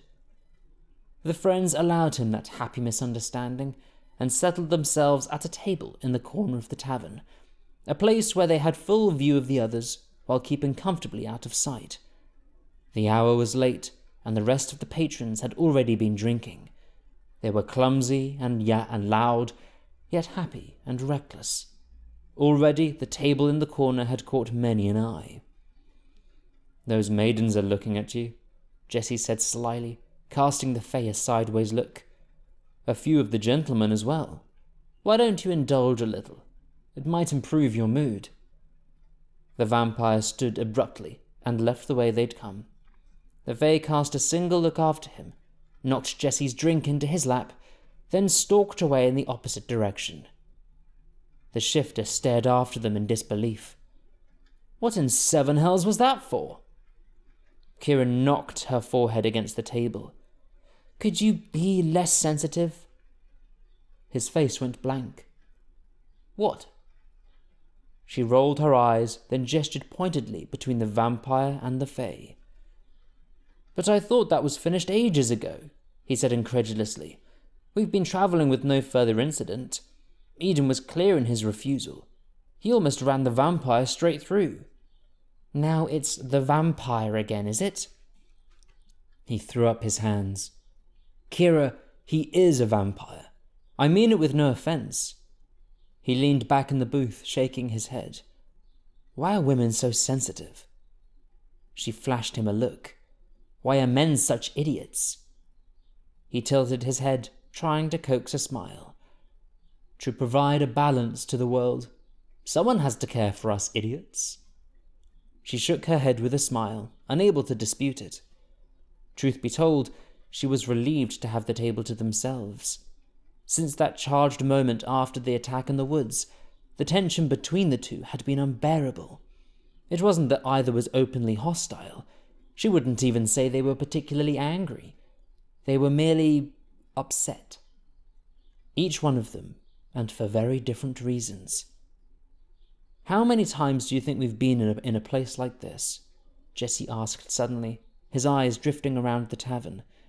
"And how many more times will we find ourselves in a booth just like this one before we reach the end of our travels?" She considered the answer, resting her head against the wooden seat. "I would guess many, many more times than we could ever remember." Her lips curved with the barest grin. "You forget, my story started in a place like this." He smiled faintly, gazing around the room. "That was not the start of your story. That's just where it picked up speed." She stared at him curiously, wondering exactly what that meant, when the door blew open again and Evander swept back inside. Where he'd gone and what he'd done was a complete mystery, though he seemed more in control of himself, albeit a bit pale. "I'm returning to the woods for the night," he said, without preamble. "We have been discreet thus far, but I highly doubt the sight of a vampire would be welcome in a tavern." The pair shared a quick look, wondering if they should deny it. "That's not true," Kiera began half-heartedly. Jesse was a bit more forthright. "Would you like my pack? It has an extra blanket." Evander looked at him with a touch of surprise, then shook his head. "I'll be fine, thank you," he added, glancing swiftly around the room. Just promise that you'll still be here when I return in the morning." His voice turned up in a question that tore the edges of Kiera's heart. "Of course we'll be here," she said, much more convincingly than before. "You are with us now, Evander. Where else would we possibly go?" The vampire didn't answer. He merely stared at her a moment, then left. Ironically enough, Eden returned only a few seconds later. Both had arrived from the opposite direction as the one from which they'd casually fled, as if they'd circled the tavern. He made a straight line for the table, then stopped abruptly the second he reached his friends. "Where is the vampire?" he asked, scanning around. Kiera cringed as Jesse spoke up quickly, eager to make up for his earlier carelessness. "You just missed him. He's heading back to the woods for the night." He hesitated slightly before continuing. He didn't think anyone would want a vampire sleeping in the establishment. It hadn't struck Kiera until that very moment, spoken in a different voice, that the vampire might have been referring to present company as well. Eden apparently agreed. He glanced towards the door, as if he might still be able to catch him, before bowing his head with a frustrated sigh. "He's probably right." The others glanced at each other again. They had seen that expression on the Fae before. It was the one he was usually wearing when they decided to give him a wide berth in the woods. Of course, that sort of thing was a lot more difficult when they were sitting in a backwoods tavern at the same ale-soaked table. Jesse stared fixedly at the ground, while Kiera took a stab in the dark. "Do you wish for us to—" "I wish to have some time with my own freaking thoughts," the Fae snapped, before pushing back his hair with another weary sigh. "Or something less argumentative." He squeezed her hand in apology, then pushed back to his feet. "I'm going to wander a while. Enjoy the night." They stared up at him in surprise. "Are you sure?" Jesse asked, gesturing to the whiskey. "We just got a new—" The Fae took the bottle. "Quite sure." They watched as he walked right back out the door, ignoring the numerous drunken eyes tracking his every step. It wasn't until the door swung shut that they turned back to each other. Jesse took the key from his pocket, dangling it in the air. "Well, shall we?" The room was more spacious than most, with a wide oak floor and a window overlooking the main road, by which the friends could watch the passing wagons. Kiera stood there for a long time, sipping a mug of tea she'd pilfered from the kitchens, sniffing the scented steam and watching for the others, as Jesse kicked off his heavy boots and soaked himself in the tub. By the time she finally turned around, he was lounging on the bed. "Do you think Eden will call upon another nymph?" She raised her eyebrows in surprise, perching beside him on the mattress. "The same way as before?" He nodded thoughtfully, arms folded behind his head. "It's been weeks that we've been travelling north," he murmured. "Either we're getting close to this hollow, or there's no end in sight. Whatever the answer, it would help to know." She studied him in the candlelight, thinking carefully on her next words. "Jesse, are you glad that you came along?" He turned to her in surprise, breaking his thoughtful trance. "Of course I am. Why would you ask me that?" "Just something Evander said before, if this was why we didn't tell people our plan." She tried for a smile, then ended up shaking her head. "It sounds ridiculous, our story. Dragons and glycerin. I guess when I say it all out loud, I just don't want this to be something you regret." It was quiet for a few seconds. "When I was a boy, I dreamed of travelling across the realm. It was in my every fantasy, the wildest of adventures. I would speak of nothing else. It drove my parents mad." He paused, drawing in a breath. "When they died, and it was just me and Emery, I stopped speaking of it, though the dream remained. When he died, I stopped dreaming altogether." For a second he looked truly lost. Then he lifted his eyes to hers. Now you have given me a chance not just to travel the realm, but to have a part in actually saving it. That is better than any dream, Kiera. That is a real-life miracle.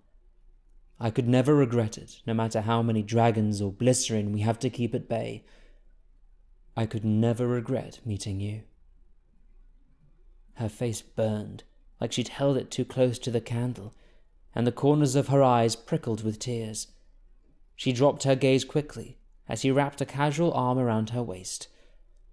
"And yes, I said the word realm," he whispered, trying to lighten the mood. "Which I obviously created myself, given that I couldn't have possibly read it on the cover of your silly book." She flashed him a single smile, then pushed abruptly onto her knees. "It's time to remedy that." He hesitated, one arm still circled empty in the air. "What do you mean?" "It's time for a reading lesson. Take off your shirt." He blinked slowly, sure he'd misheard. "Take off your shirt." "Why?" She lit another candle, glancing over her shoulder with a wink. "I told you, we're having a reading lesson." He bit down on his lip in a failed attempt to keep himself from grinning, and pulled the tunic obligingly over his head. "They call this something different where I'm from." She shushed him sternly, pushing him down on the mattress, then swinging her leg to lightly straddle his waist. She was still wearing her clothes. He was still wearing pants. But in the light of the flickering candles, with a lock finally upon their door, neither seemed long for the world. "If you want to read words, you must first learn the letters," she explained, leaning closer so the tips of her auburn curls danced across his chest. "Close your eyes." With the very tip of her fingernail, she traced the letter A onto his bare skin, grinning with satisfaction at the tiny trail of goosebumps that followed the line of her touch. The urge to kiss him was overwhelming. There were urges to do other things as well, but she kept to her word. She was going to teach him. "The best way I know how." "This is the first letter," she whispered, feeling as he tensed beneath her.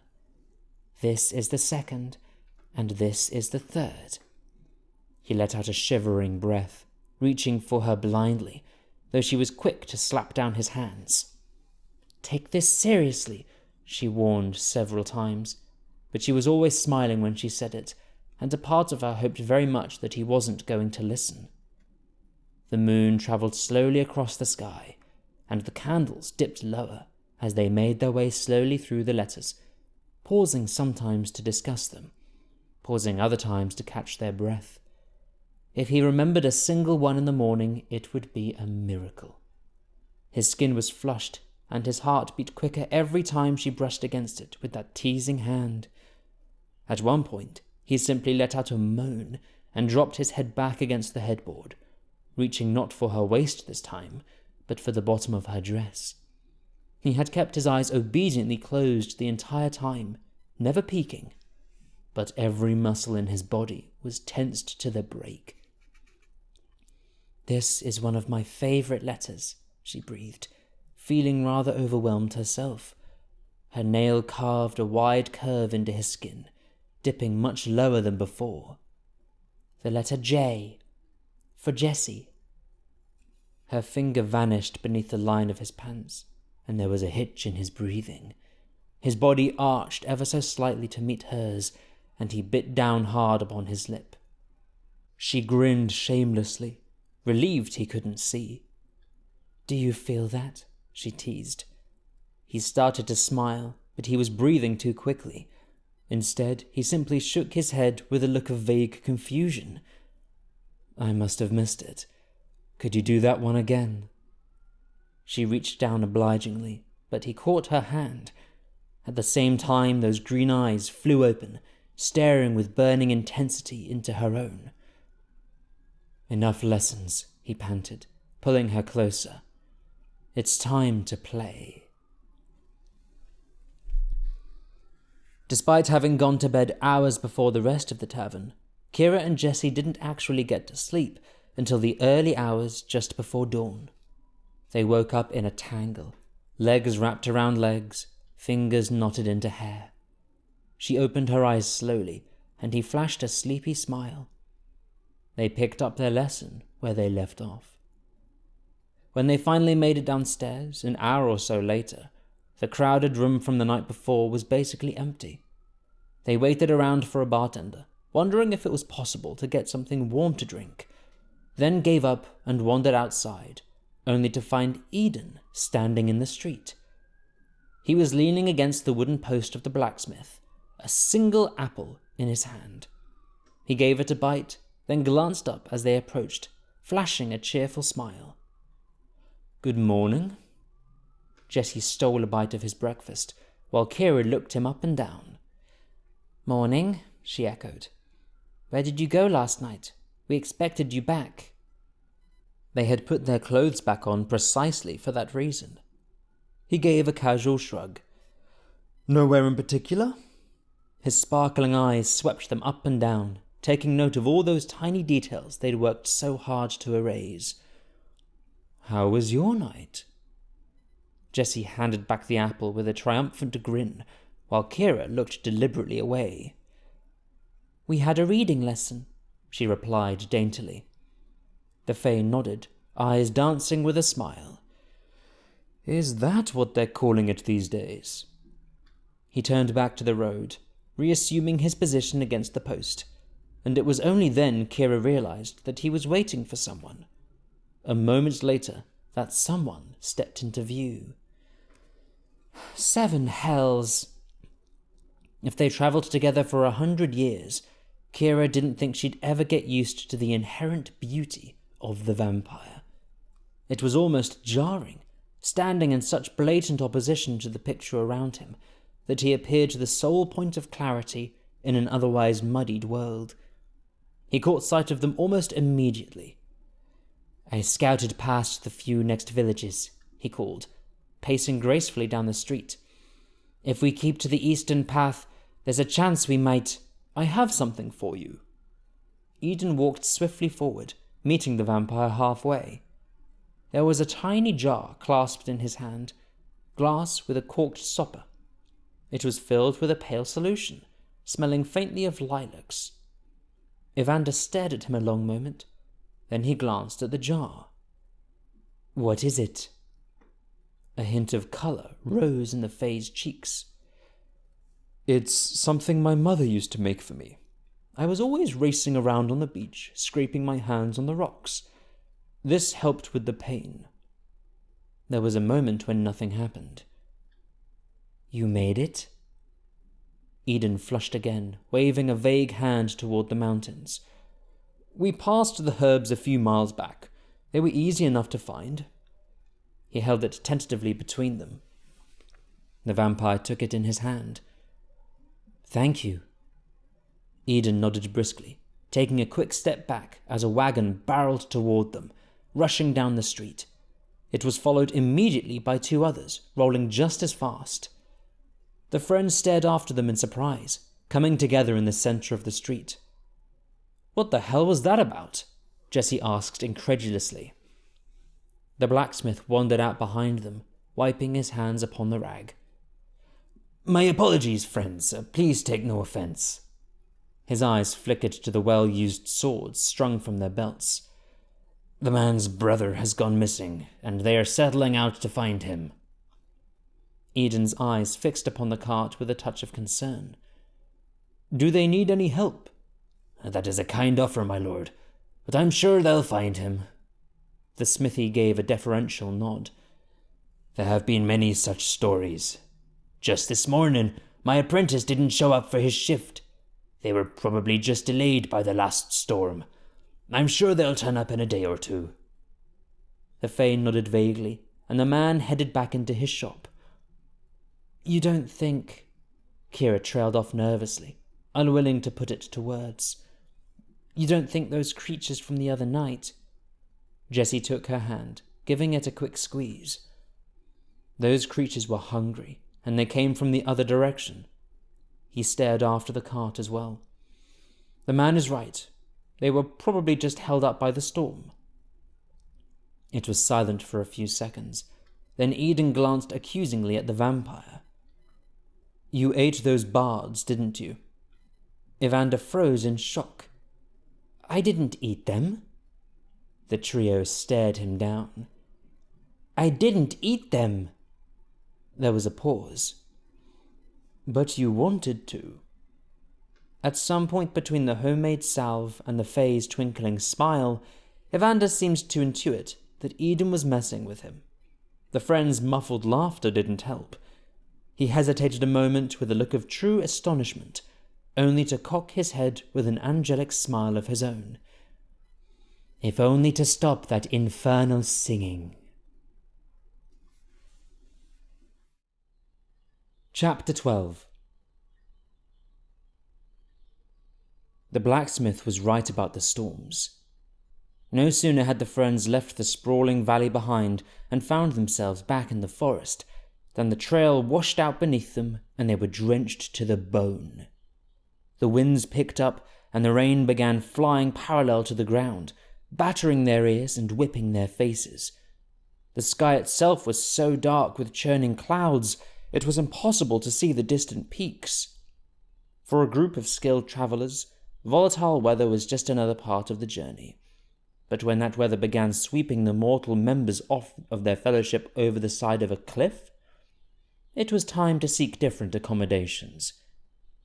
"Here, this will do nicely." Eden took off his cloak with a shiver, glancing around the walls of the cave, before stepping back to allow the others inside. They had been fortunate to find it. Even the vampire's sharp eyes hadn't spotted the opening until it was almost too late. "Did you check?" Kiera sneezed, breaking off mid-sentence. Her crimson hair was painted down the sides of her face, like she recently climbed out of a pond. "Did you check for bears?" It was the same thing she'd asked Jesse only a few weeks earlier, when she woke up to find herself lying beside his fire. It was the same obvious question that never seemed to trouble anyone else besides herself. It was a cave, wasn't it? Why was no one ever concerned about bears? The Fae glanced over in surprise, while Evander wrung the water from his hair, looking ready to tear apart the heavens themselves, just for daring it to allow it to rain. "Let them come," he muttered. "It would be a welcome distraction." Kiera turned to him with the greatest uncertainty, unable to tell whether he was joking, while Jesse swept between them with an unlikely smile. "There aren't any bears. The cave doesn't go back far enough." Kiera shivered again, deciding to take his word for it. "What about bats?" she asked suddenly. "We don't have the best luck with bats." "Those weren't bats," Eden inserted calmly, squinting into the rain as he tried to decide the best place to look for kindling. "Believe it or not, they have much more in common with frogs." "I don't believe it. And you're a terrible liar." "How much longer are we going to keep doing this?" Jesse asked quietly, setting his pack upon the stone floor. "When are you going to seek out another nymph, get further instructions?" Eden glanced over his shoulder, having wondered the same thing himself. "I could do it today," he replied, gazing again into the woods, "though I doubt any of them would wish to appear in such weather. There is also the matter of our situation." It took the others a moment to realize what he meant. Evander's lips quirked up in a wry smile. "I promise to keep my fangs to myself." The Fae laughed shortly, eyes still on the trees. "Said the vampire before he met the nymph." He shook his head, reaching again for his dripping cloak. "I will go myself, but I will do it someplace far from here, and the ladies of the wood are not always known for being conveniently found. If I'm not back by sunrise—" A sudden hand caught his arm. "Do not go back into the storm without reason," Evander said quietly. "If you're so worried about my control, I can promise you that the blood of a nymph has no comparison to the blood of a fae. I restrain myself with you. I can do the same with her." He gestured to the monsoon wreaking havoc just beyond. And if she's unlikely to appear in such conditions, then it's nothing that cannot wait until morning. There's no need for you to shoulder such a misery tonight." The others looked up slowly in the background, as Eden hesitated in surprise, unable to remember the last time anyone had said such a thing. Not to him. Never to him. He froze in a split second of indecision before dropping the cloak back to the floor. "All right," he said softly. "We'll wait out the storm." Waiting out the storm proved to be easier said than done. The friends had been travelling much longer than they'd intended, and under any other circumstances, they would have appreciated the rest. But there was something particularly claustrophobic about being physically unable to leave. The storm boxed them in, and what had started as a refuge soon began to feel more like a prison, as those breathless rains refused to end. The Fae paced in front of the entrance like a caged animal, glaring out at the sky. "This is nonsense," he muttered. "We could still hike in this." Jesse snorted under his breath, as Kiera glanced over with a broad smile. She alone wasn't in any hurry to leave the cave. After she checked for herself that it wasn't hiding any larger predators, she was perfectly content to sit beside the fire and dry out her soaking clothes. "Speak for yourself," she replied, taking off her boots and watching as a sea of water spilled onto the floor. "Not everyone is impervious to such things. It's a miracle I didn't drown." Eden cast a look over his shoulder. "Who says I am impervious? Perhaps I just have superior discipline." She flashed a grin, braiding back her damp strands of hair. "I should write my own book," she murmured. "Fill it with all the ways in which you claim to be superior. We could call it An Ode to Immortal Pride. Only your kind wouldn't see the irony." Evander sat back in the corner, watching with a twinkle in his eyes. "There have been many books written already," Eden said loftily. "I'm sure yours would get lost amongst the rest. But if you'd like to do something helpful, perhaps you could be the one to gather more wood for the fire. Even impervious as you claim, I prefer to stay on dry land." "He doesn't look impervious," Jesse added helpfully. "He looks awful." Even the Fae had to smile at that. He abandoned his restless pacing and settled down amidst the others, watching as Kiera unsheathed her dagger and began retightening the mangled grip. "Now what have you done to my knife?" he exclaimed, taking it for himself and rotating it in front of the fire. There were numerous notches in the handle, along with several dents in the blade. "It isn't your knife," she insisted, yanking it back. "You officially gave it to me after I kept taking it from you. And if you must know, I didn't do anything. It was those pesky frogs." His lips twitched. "You're fixing it wrong." "I'm fixing it just fine." "It wouldn't have broken in the first place if you'd been using it correctly." He reached for the grip again, but she held it out of range. "If you want, I can teach you the best way to—" "You can't do it, can you?" Evander interjected suddenly, watching with the Fae with a flickering smile. "You can't hold still for more than a minute." The others chuckled, as Eden glanced up with a start. "I can?" he insisted. "Of course I can." He then proceeded to try, freezing as still as a statue, until his fingers started to twitch. "Well, I can't do it if you're all staring at me." The vampire laughed again, a sound they had heard precisely twice. In a move that surprised them all, he stood up and resettled beside the Fae, taking the knife from Kiera's hand. With skilled fingers, he unwound the leather binding and began wrapping it once again, using such casual strength that despite the cold and residual water, it was better than it had been before. He handed it back, then glanced toward the entrance of the cave. "The storm has passed." The others followed his gaze with something akin to wonder, gazing from one impossibility to the next. The rain had stopped, the wind had gone still, and the sun was shining bright as if it had been there all morning.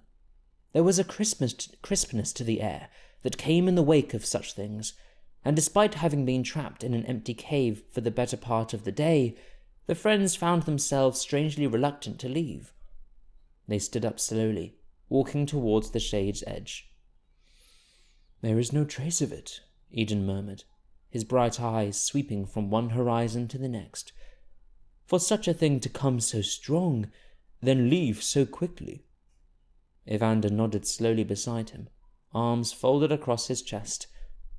"We could stay for a while longer," Jesse suggested quietly, feeling oddly hesitant to break the sudden stillness, "just to make sure it's actually done."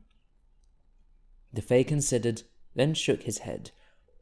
"No, we have lost enough time already." He strode boldly into the sunlight, shaking the lingering raindrops from his cloak. "We should cut across the—" Evander seized him by the arm. "Get back in the cave!" Time stopped. Whether Eden was heeding his advice or simply unable to move, the rest of them would never know. But he froze beside the vampire, staring at the rigid lines of his face. "What is it?" he said softly. "I can hear nothing." Evander stood without breathing, eyes lifting slowly to the sky. "I don't know. Just a feeling. Now it's gone." He stood there a moment longer, looking just as off-balanced as the rest, before slowly releasing his grip on the Fae's arm. "Let me go first." He ventured slowly out of the cave, with Eden walking right alongside. The others lingered anxiously in the entrance, casting nervous glances around the woods. It would take a lot to spook a vampire, a lot more than they were willing to face themselves, but whatever had raised his guard was clearly lost on the Fae. He scanned slowly through the forest before coming up blank. "Would you like to stay?" he asked softly, willing to change the plan. "Jesse's right. The weather alone is enough reason." "No, I'm sorry." Evander shook his head, staring into the trees with a slight frown. "It was only a feeling. I must have been wrong." Not reassuring. Any other day, Kiera would have forsaken the plan and insist they stay within the cover of the cave. But given that whatever had alarmed Evander happened right in the entryway, she was just as eager to leave as the others, packing their things quickly and heading into the trees. They moved quickly along the rain-soaked path, slipping on occasion, but making good speed and sticking close together. The trees seemed to bend around them as they made their way through the woods, knitting together in gentle arcs and calming patterns. The sky was almost deceptively peaceful. The birds sang sweet. Something is wrong. Something is not as it should be. By now, the vampire wasn't the only one who felt it. The others were clinging together, and the Fae had been overtaken the second he'd stepped into the trees. The cave's influence was gone, that dark emptiness where his kin were always loath to go. And there, in the bright green of the forest, he was able to sense the dissonance that had shaken Evander, hanging in the air like a cloud. "This isn't right," he murmured, pressing his hand upon a cedar. The wood itself seemed to vibrate at his touch, but the notes hung sour, and his face turned in a frown. "None of this." Jesse paused at the crest of the trail, then abruptly dropped his pack. "Let me shift and run for a while." He was already taking off his cloak, ignoring the frantic, silent looks he was getting from Kiera. "I can cover more ground. Find out what—" His eyes fixed upon something in the ferns, and a strange look came over his face. The others turned on instinct, then stopped abruptly short. There was nothing overtly frightening about it, yet it filled every one of them with a sense of rising dread. A single shoe, resting on the leaves. "Why does that frighten me?" A second later, Eden was gone. He moved so fast that not even the vampire could catch him, although Evander's hand shot out like lightning, closing upon the place where he'd stood. The others froze for a solitary moment, white-faced and rooted to the spot. Then they raced after him, leaping recklessly from the trail. Without stopping to notice, Kiera picked up the shoe.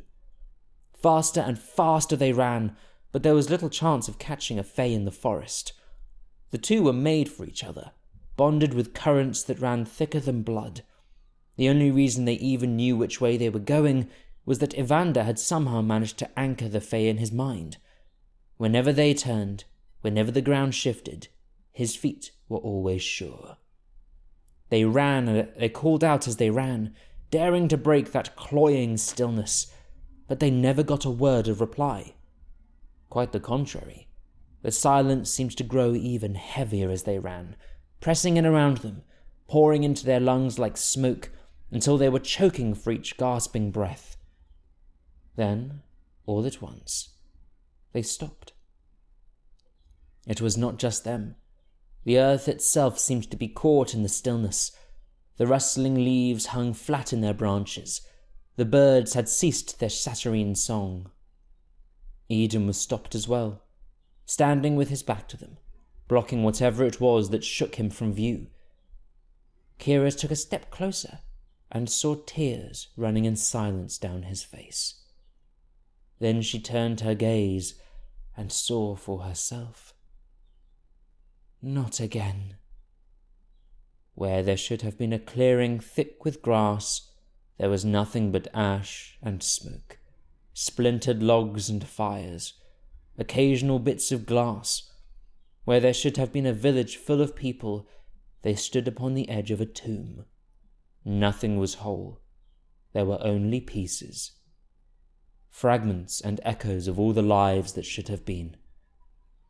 Kiera took a step forward, then fell to her knees, still clutching the twisted leather of that missing shoe.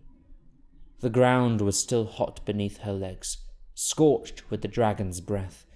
But this one had not merely rained death from above and flown on. It had lingered. It had played.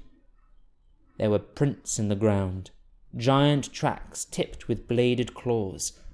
In the center of the village square lay a deep trough, surrounded by grooves and crested hills of dirt, as if the beast had rolled around. The remains of a horse was smashed at the bottom, flattened to bone and dust. Eden stared in racking silence, then turned to the girl at his side. For every time I placated you, for every time I didn't listen, I am truly sorry. It was a surprise he'd even found the words to speak. The rest of them had not yet gathered the breath. Even the vampire had frozen upon seeing it, every bit of him going perfectly still. Jessie knelt to the ground beside her, reaching down to take her hand. How could we not hear it? All this, and I didn't...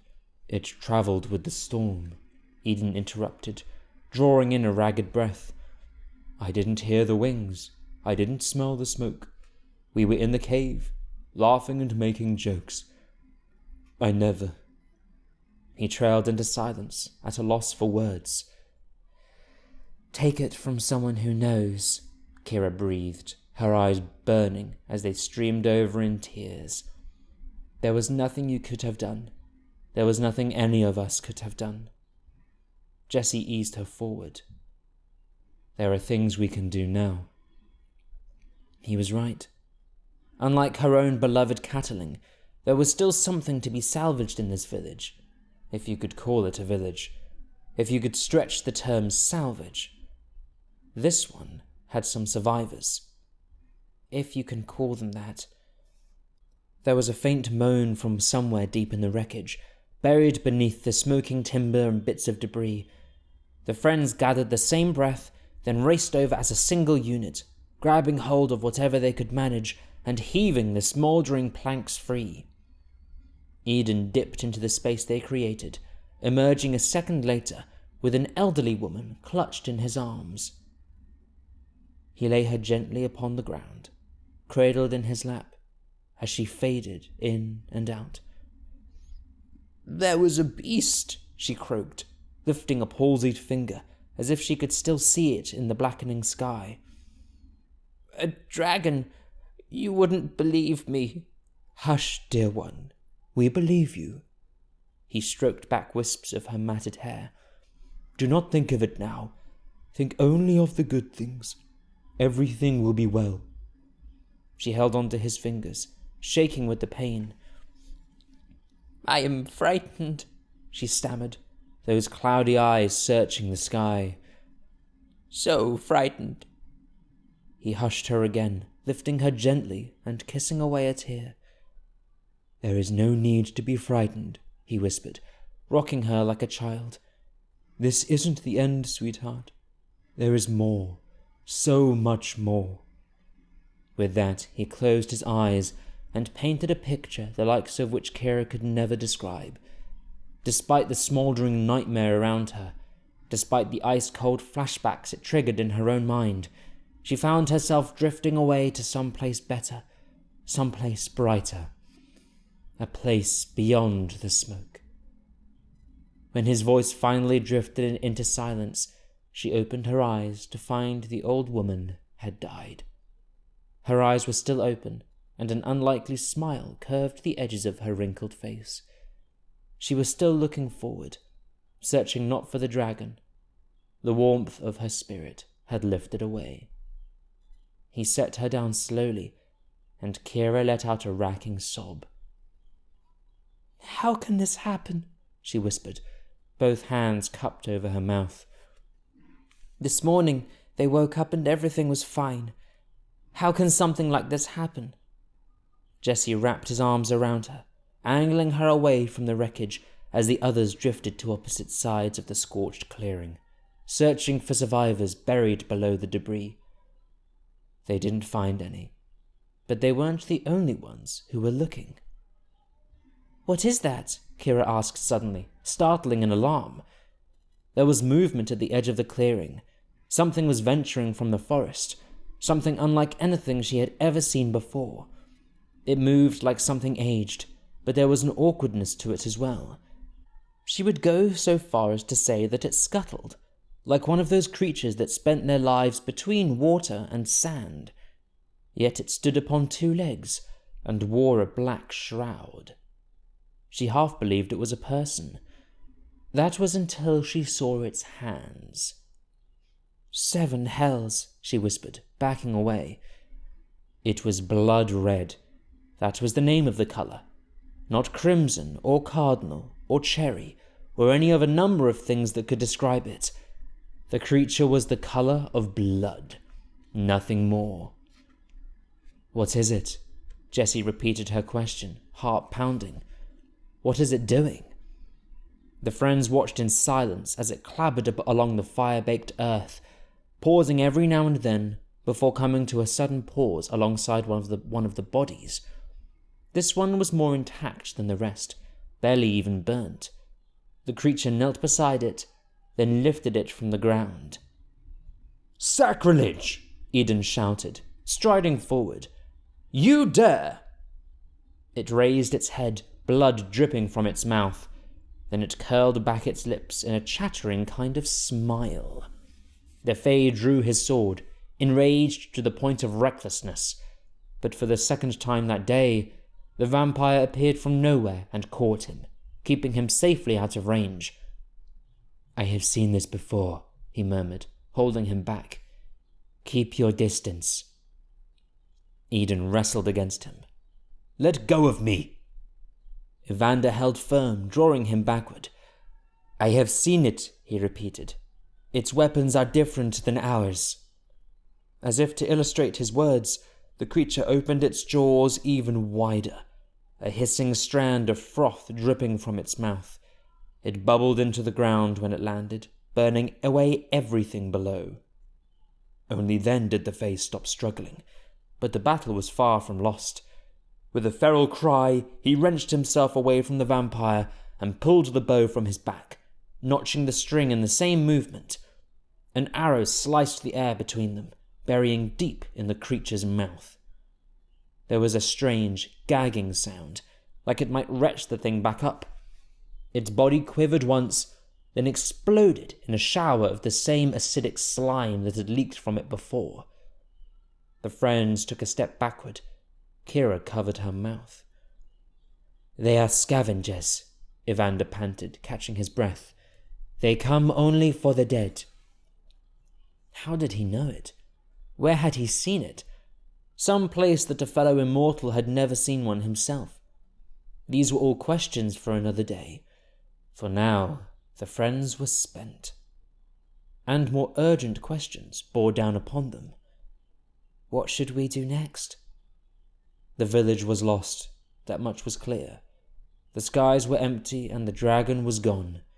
It was a full day's hike in the wrong direction to warn whoever might be closest, but even that was a waste of time. There was no predicting such creatures, and they didn't move on a schedule. This one had struck on one side of the land, only to appear months later on another. That's if it's the same dragon. That's if there's not more than one. Much to Kiera's surprise, it was Evander who spoke first. I said I had committed myself to the journey and was undecided about the course, he said softly, eyes sweeping the barren plain. That changed today. It shouldn't have made much of a difference. What was value of one more man to stand against a dragon? A single person to bring their numbers from 3 to 4. Yet somehow, it mattered a great deal. The friends turned to him with varied expressions, before Jesse gave a sudden nod. The plan remains the same, he declared. We find a nymph, we find the hollow, we find out how to end this. There was a slight pause, before something like this can happen again. Kiera nodded in silent agreement, as Eden continued staring at the field. As the others drifted away, she stepped up beside him, staring back at the old woman he'd laid upon the ground. Do you believe what you said? She asked quietly. Do you believe there's more? His jaw clenched as the bow went loose in his hand. I told her what she needed to hear. Chapter 13. Jesse had insisted they stay and bury the bodies. Kiera loved him for that. The others had complied without a word of complaint, working well into the evening until the sun had finally slipped below the horizon, bringing an end to an otherwise endless day. By the time they left, there were a few coyotes. She had expected that. The bigger predators would come later. But it was the strange, scuttling creature that refused to leave her mind. All those people that were missing, she said abruptly. The ones who didn't show up when they were expected, or their friends weren't able to find. They were taken by the dragon. She didn't phrase it as a question. The answer was already clear in her mind. The others cast her a weary glance, but said nothing to disagree. She had been unnaturally quiet since leaving the clearing, shaken by it in a different way than the rest of them, shaken by it like a person who had seen such haunting images twice. Yes, Eden finally answered. I would imagine they were. And how is that possible? She demanded, anger rising in her chest. How is it possible that no one else has seen it? How is word of this not sweeping everywhere throughout the realm? The realm. They had joked about the word before, but it was easier to say it now.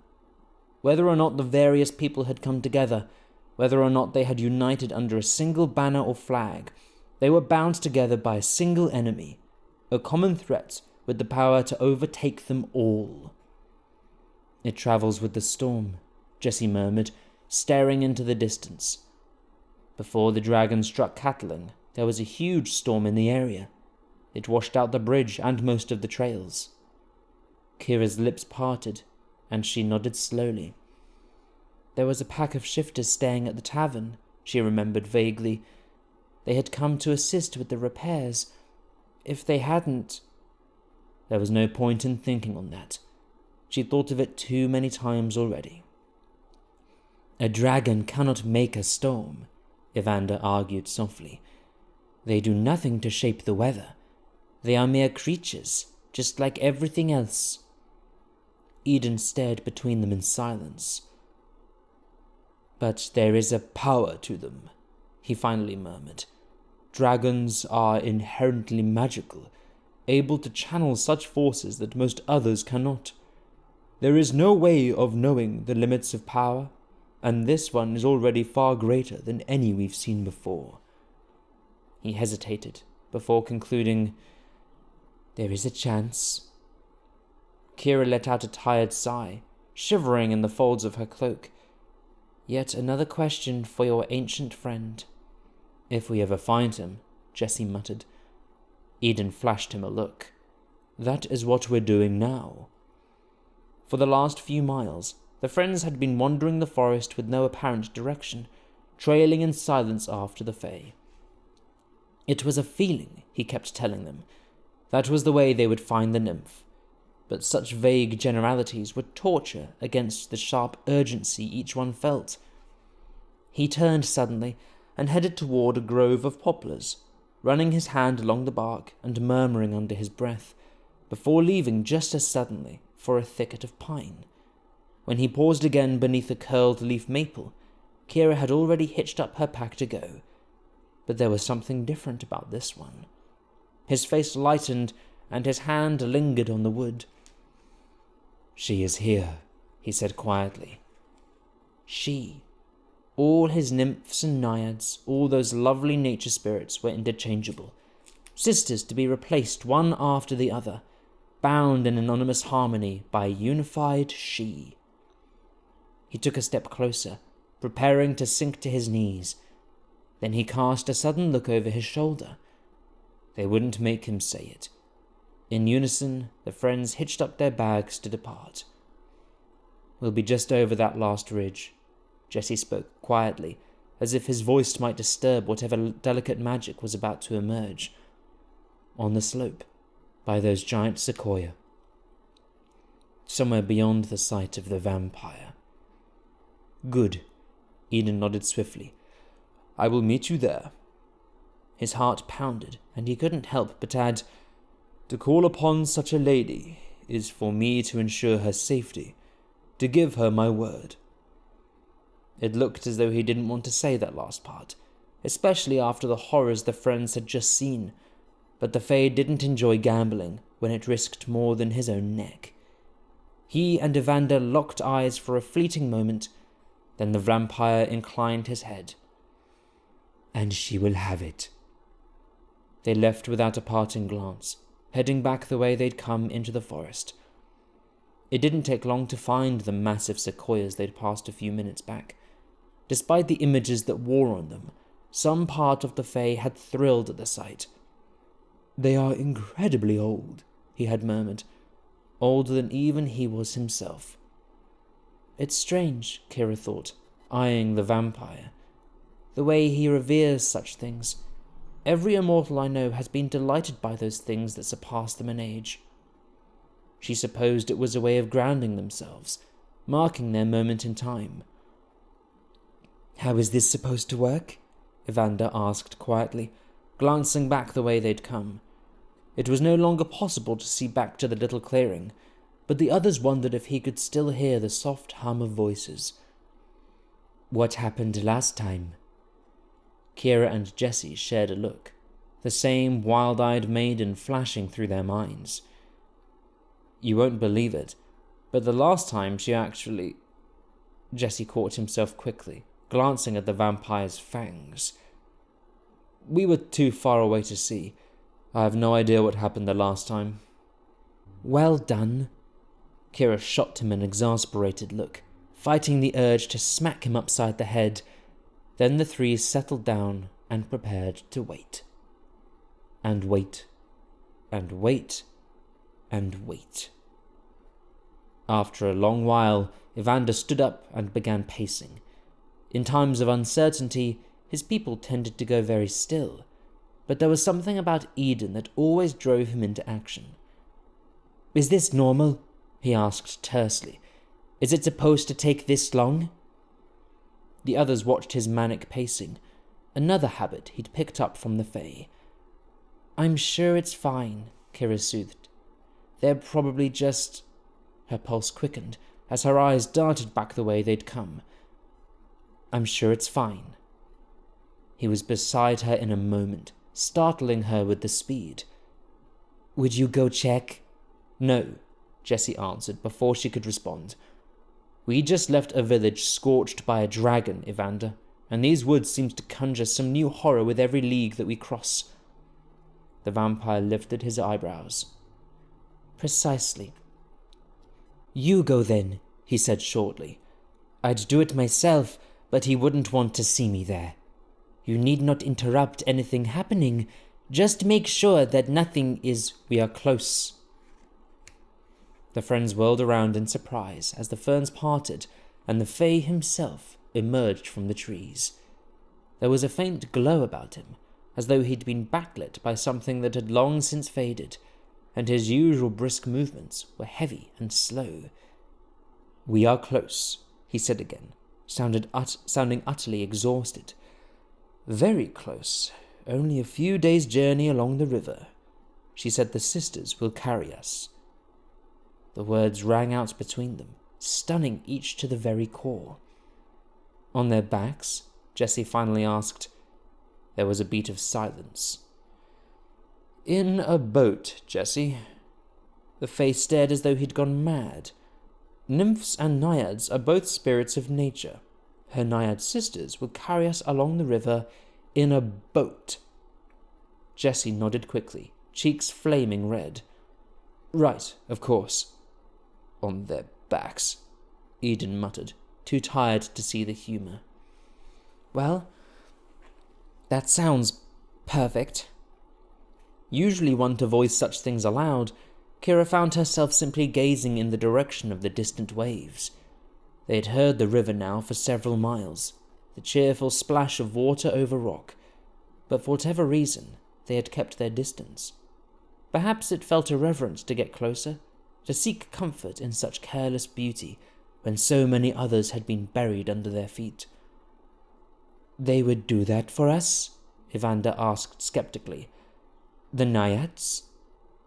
Kiera glanced back quickly, seeing the obvious problem. "They would do that for him?"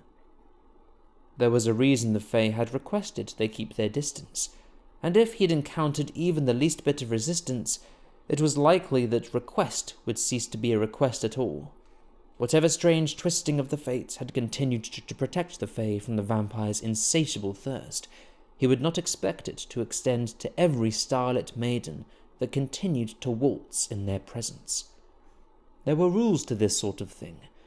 There were supposed to be rules. Eden's eyes flashed to him briefly, before he looked away. "They will do it this once. They know of the dragon. A few of them have seen it. I convinced them this was one of the only ways to help. They will bear us upon the tide, towards the hollow." "And how did you manage that arrangement?" "Should we get some sleep first?" Jessie asked sweetly. "You look exhausted." For once, the Fae didn't have the energy to disagree. While the idea of being carried along the river was easy enough, the friends would first need to construct themselves a boat, a much more difficult prospect, and one for which he didn't have any reserves to contemplate that night. He had been drained, like the others, from the silent weight of the village, and the naiad had not told him of their course, but showed him, using a magic that was much different from his own. "Yes, is that all right?" he asked softly, missing the humour once more. "I know we agreed to proceed with the greatest of haste, but it will take time to get things ready." "Of course it's all right," Kiera interrupted gently, relieved beyond measure that they would take a few hours to sleep. "We'll rest until dawn, then construct something passable. I'm assuming the quality of the craft isn't important, as long as it can keep us above the waves." The Fae nodded sleepily, his eyes already growing heavy. "The sisters will do the rest." He glanced briefly around the woods before walking toward the nearest patch of grass. The tent was forgotten, as was the fire. "Evander, could you—" "I will keep watch," the vampire agreed swiftly, his eyes drifting around the forest. But there is scarcely a need. There is nothing left in these woods. Everything has fled from the dragon." "Yes, everything has fled from the dragon. Everything except us. And we are heading straight toward it." The friends slept for only a few hours, then rose in silence with the sun. The prospect of constructing a boat was a complete bewilderment to Kiera, but the others didn't seem to pay it much thought. They simply went about it in their usual fantastical way. Evander toppled a tree and Eden caught it. When they lowered it to the ground, Jessie picked up a hatchet and began shaping the edges, hollowing it out from the inside. In this, at least, Kiera was able to help. She hacked away with her knife, scooping out bits of splintered wood. It wasn't much to look at. It made the dilapidated craft they'd taken in the fishing village look like some kind of a prize, but it would do the job, and it would fit all four of them. "We just need oars," Jessie murmured, tying back his hair in a messy knot. It was longer than when they'd set out on the journey, hanging just past his chin. "Then it's finished." Eden threw him a quick look, circling around one final time. "There is no need for oars," he replied. "The river will carry us." He gave it a final, satisfied pat. "It's a good thing, because good oars take skill, and I have no knowledge of such things." Jessie glanced up in surprise, while Kiera planted both hands on her hips. "Say that again," she demanded. "I am shocked. There is something for which you do not possess some unearthly talent, some shrine upon which your insufferable ego cannot preside?" The vampire glanced between them with amusement, while the Fae merely rolled his eyes. "I cannot sail. Would you mock me for it?" "I would mock you for anything," Jessie answered seriously. "But yes, this will make a fine first offering." Without further delay, they picked up the boat by the ends and carried it down toward the river. It was harder than they'd imagined, mostly because Kiera gleefully insisted upon riding astride to scout ahead for danger, but it wasn't long before they heard the rushing waves.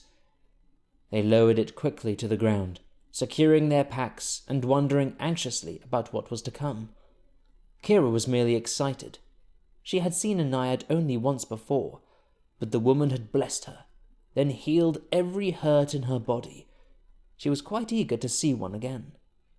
But Eden turned around a second before they could step out of the trees. "I have given my word, Evander." He spoke softly, both apologetic yet unwaveringly serious as he stared into the vampire's eyes. "I've pledged my honor. They will all be safe." Evander nodded in silence, stepping past him, but then froze the second his eyes fell upon the naiads ambling in the tide. He drew in a sharp breath and stepped back, staring with an abruptly ravenous expression, as his lips parted to reveal the tips of his fangs. "You ask a great deal," he breathed, taking another step back. "Sometimes too much." Eden grabbed his arm, pulling him immediately back into the trees. The others shadowed after them in silence, feeling as though the ground itself had been shaken. The vampire did the impossible every day, keeping himself from the blood of the Fae. They had gotten used to the impossible. It no longer seemed to register as any kind of price to be paid. "That is because we have never paid it ourselves. That is because we are young and foolish." "I ask much of you?" Eden repeated, trying to control his temper. He, too, had been caught off guard by the reaction, expecting that things would simply continue to be fine. "I'm asking you not to kill the people trying to help us, Evander. That is what I am asking." "And that is a problem," the vampire retorted evenly, glancing over the Fae's shoulder to the maidens frolicking just beyond. "Given that killing such creatures is what my people do best." "I agree," the Fae shot back. "That is a problem." A scathing silence stretched between them, filled only with 1,000 unspoken threats and the sound of shallow breathing. It had been a blunter conversation than either had intended, and the vampire's callous reply was as much a plea as it was a threat. There was nothing he feared worse than how comfortable the others had gotten with him, though he craved it with his whole heart. Please let them not be hearing this, Kiera thought desperately, throwing a glance back towards the naiads. Please let us find a way forward. Let this not be a break. Are you hungry? Eden finally asked, eyeing the vampire carefully. As he spoke, a hand drifted without thinking to rest upon the handle of his blade. Is that it? Evander closed his eyes for a split second, as if the Fae was being particularly obtuse. It is not a matter of being hungry, he answered, trying to summon that endless control. He had noticed the blade himself. He was very aware of it. Just the fact that you would ask. The two stared at each other a moment longer, one that seemed to last for ages. Then Eden did the most surprising thing of all. He took out his blade, drawing a silent gasp from his friends. But instead of leveling it at the vampire, he took a step closer, raking it down his own skin. This could sate you, he said softly, approaching with a caution the others rarely saw. You stopped yourself once. Could you stop yourself again? Evander drew in a quick breath, watching as the blood trickled down his arm. You ask a great deal, he murmured again, unable for a moment to see past it. Then he forced his eyes upward, resting them upon Eden's face. Yes, I could stop myself. The Fae pulled in a breath of his own, trying to reconcile the decision. Then drink. The friends shared a bracing look as Evander stepped forward with just as much caution. Like at any moment the Fae might run away. He wasn't entirely wrong. As at the last possible second, Eden jerked back his arm, wincing, as if he'd heard a loud noise. What is it? Jesse asked stiffly, eyes flying between the two. Nothing, Eden muttered. Just the sound of every ancestor rolling over in their grave. He extended his arm once more, tense to the point of breaking. Just drink before I lose my nerve. The vampire needed no further invitation. With surprising delicacy, considering the nature of what he intended to do, he wrapped his long fingers around the Fae's arm, taking a second to decide the best angle, before pressing his mouth suddenly to the wound. A faint hiss of breath escaped Eden's lips, but he held steady, doing what none of the fair folk had ever attempted. He didn't let the vampire bite him. Kiera wondered later if that was significant. He also didn't turn away. While his head spun a little more with every ravenous gulp, he kept his eyes fixed upon the vampire, and he kept the blade between them, ready at a moment's notice to plunge it straight into Evander's heart. Jesse's blade was lifted as well, pressed between the vampire's shoulder blades. Even Kiera had a grip on her dagger, frozen between the forest and those rushing waves. At several points, blind instinct took over. At several points, Eden's hand tightened upon the sword. But a second before he started to pull away, Evander lifted his head. His eyes were wild as a fever, but his movements were calm and steady. He pressed his palm to the Fae's arm, stopping the bleeding before rolling down his sleeve. "Thank you," he said simply. Eden took a step back, trying to catch his breath. "Thank you for stopping." A voice called from the reeds. "Are you ready?" The Fae took another moment, looking both shaken and overwhelmed, before striding quickly out of the forest, leaving the entire business behind.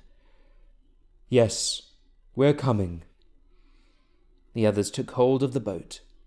In truth, there was very little reason that Evander couldn't simply carry the entire thing himself, especially with that celestial elixir racing through his veins. But they attempted to look as normal as possible, one man at each end, Kiera smiling in the middle. The naiads were waiting, half submerged in the rushing tide. The one in front greeted Eden with a warm smile, as if the two had seen each other before, then raised her glittering eyes further. "This is what you've constructed?" It was impossible to miss the note of amusement in her voice.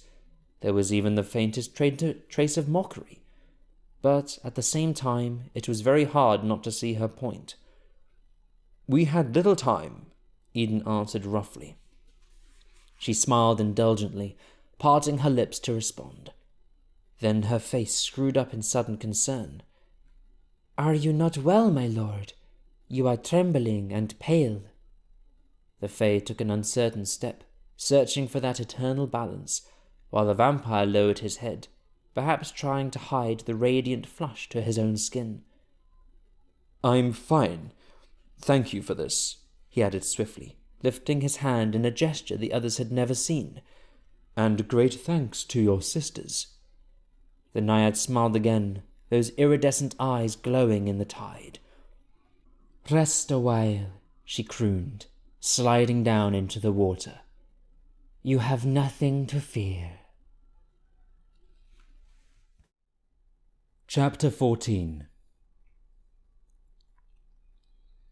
While Kiera had thought of nothing else since Eden had returned with the naiad's offer, vacillating between childish excitement and outright fear, the lovely maiden turned out to be entirely correct. There really was no reason to be afraid. The sisters did not guide the boat along the current the way she had expected, but simply directed the currents themselves, giving the travellers a friendly wave as they set them upon their journey. No dragon fire rained down from above, no hellish creatures rose up from the deep. There was something quite hypnotic about it, unburdening those cares that lay heavy upon their shoulders, and simply letting themselves be carried away, as the sunlit sky surrendered to a sea of stars. They had carved the boat with enough room that each of them was able to settle upon their backs. Eden did so almost immediately, drifting to sleep with his head curved into a notch in the wood. Evander sat close behind him, his eyes drifting through the heavens, his hand resting upon the Fae's leg. There was something oddly sweet about the gesture, absent-mindedly protective, one taking care of the other keeping watch as the first recovered his strength. Kiera watched them for a while, then let her eyes drift skyward, leaning back into the cool embrace of Jessie's arms. A part of her couldn't believe they were suddenly so close. The plan they'd created so many weeks ago was nearly complete, and their quest was abruptly on the verge of being fulfilled. There was a great relief in it, especially after the fresh horrors they'd just seen. But another part of her couldn't help but feel the slightest bit of disappointment. What will happen to me when we find the answers to our questions, and the Fae delivers them back to his kin? What place is there for a homeless orphan amongst a host of immortals? How could I stand against a dragon? The truth was that she felt a strange sense of ownership about it. She had been the only person to see the dragon and live. She used to think that meant something, that her presence was part of some greater design. But she had grown a lot since then, thrown headfirst into a world of cold realities and harder truths. There was nothing fated about it. She was lucky, nothing more. She startled several hours later, lifting her head as the boat grazed against the shore. She hadn't realized she'd fallen asleep. She hadn't even noticed the sun had risen until it was burning into the backs of her eyes.